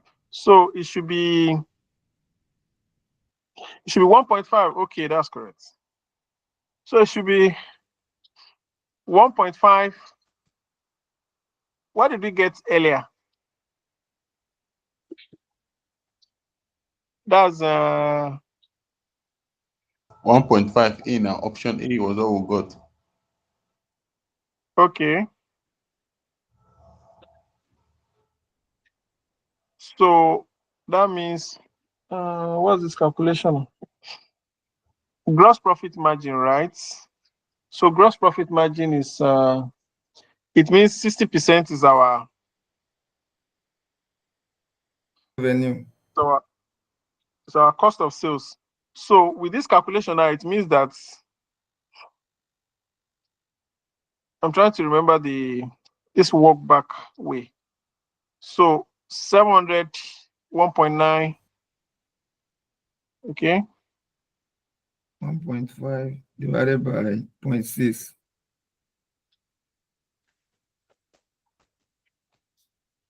You say what? 1.5 divided by 0.6. Oh yeah, that's true. Thank you. That's the calculation. So we've got 1.5. So we want to know sales. This is the gross profit margin. Gross profit is your gross profit. Now we've gotten this to be 1.5, which is our cost of sales. That will be our cost of sales. Now we have the formula is sales less cost of sales. Then we'll get our gross profit. Now they are saying this one is already 40%. And we got this to be 1.5 million. Now we want to get this. It means we'll now make this to be 1.5 divided by 0.6. This is 2.5 million. At the same time, if I want to check what I've done, if it's correct, I'll just say this multiply by this. It gives me 1 million. So if I say sales is 2.5 million.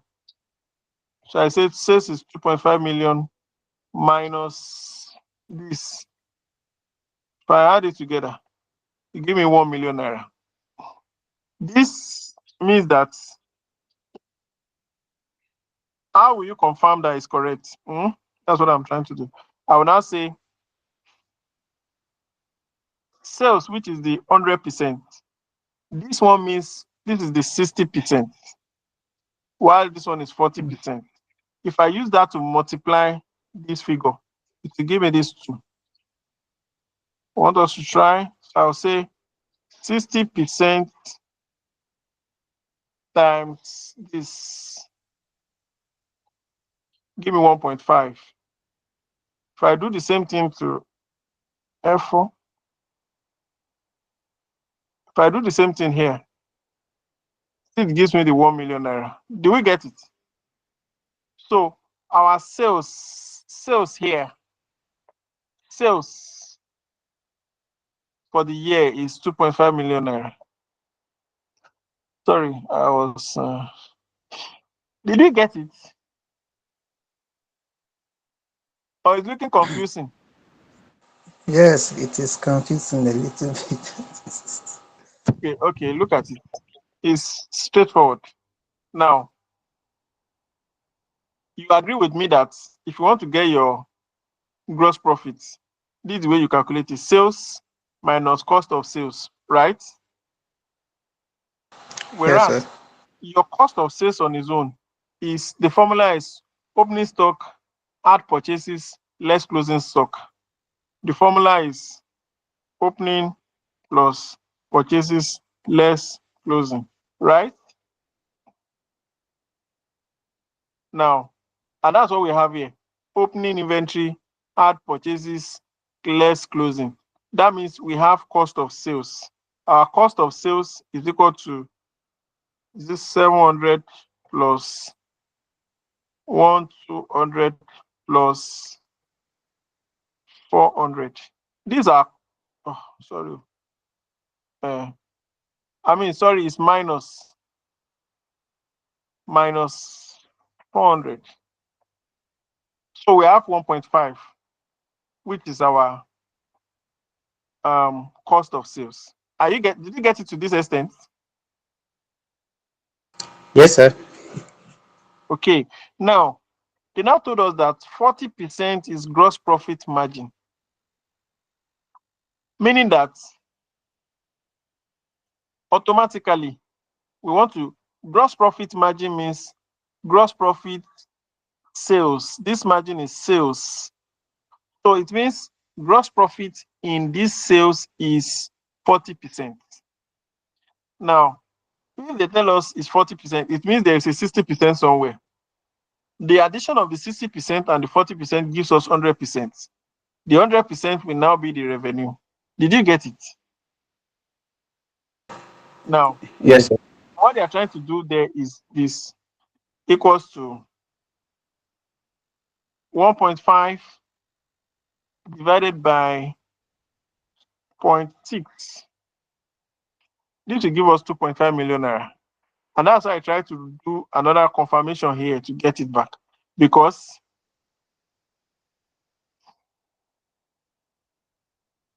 this 40% is the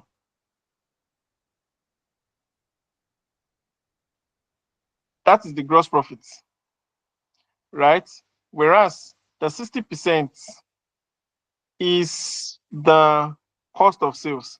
Now we have cost of sales already. So it's straightforward. We'll just divide cost of sales value by the 60%. I don't mean we have gross profit. I don't mean they gave us gross profit here. What we'll just do is we'll just say the gross profit automatically will be 1 million naira. What we'll just do is to just say this 1 million naira divided by 0.4. You can see it's 2.5. Tired? Yes. Anybody there? Did you get it? It's fine now, sir. Okay. All right. So the initial, so they said initial measurement of PPE of assets under IAS 16 is what?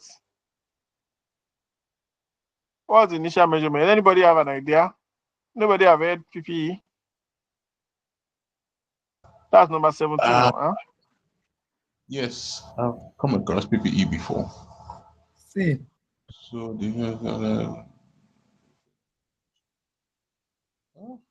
The initial measurement is the C. book value. Book value. Which one is book value here? Or net? No, that's historical cost. Net book value. The book value rather. That's the historical cost. The historical cost is the initial measurement of PPE. That's the amount you Yes, bought sir. it. That's what they are just trying to say. Finish. Nothing more.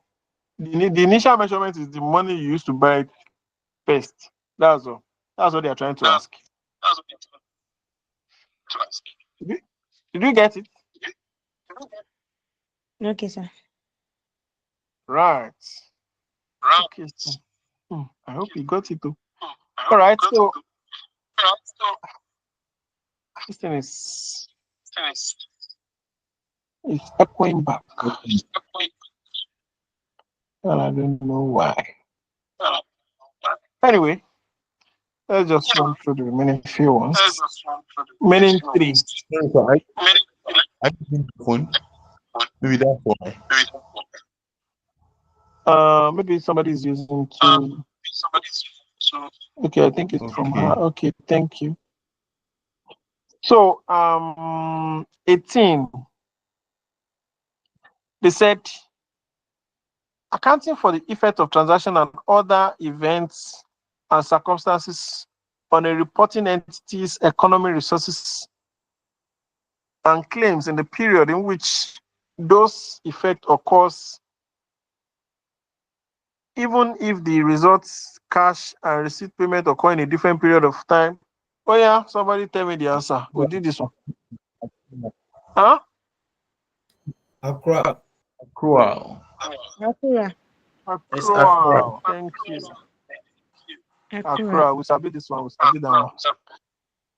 Oh yeah, number 19. Which of the following accounting record is used to determine the arithmetical accuracy of the ledger posting? This one is old time definition where they say C. something is used to tell C. the arithmetical accuracy of the ledger, whether it is balance. C. Balance. Trial Electoral balance. balance. Very correct. Very correct. Then the last one The last but not the least. I don't know the meaning of that English though. The last one. That the following information relates to the retail trading business for the year ended 31st December 2013. Right. So we have all those account payable, account receivable. So now say, what is the amount of the entity's credit purchased during the year? So what you just need here is more like a workback as well. We have opening payable and we have closing payable. Closing payable automatically becomes the ending part. I'm using in the column. So what we just need here is add, open, total payments. We've paid this one out, meaning that it has gone out of our account. 90, that 90,000. It means we've paid it out. Now, what we used to open was 15,000 naira. That was what we bought initially. Then what we used to close is 14,000 naira. That means that's what we are owing as at the ending. So now, the 90,000 naira that we paid plus the amounts that we are currently owing, then we'll less the opening balance because we've paid that one from that 90K with that 90K that is there. So we need to, in order to avoid double counting, we deduct 90,000. Let me do it on Excel. So I say question 20.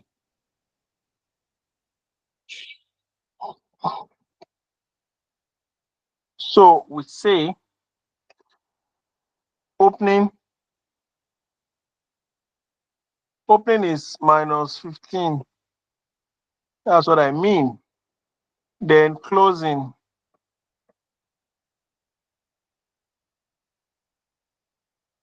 is 14. Then I will now add total payment.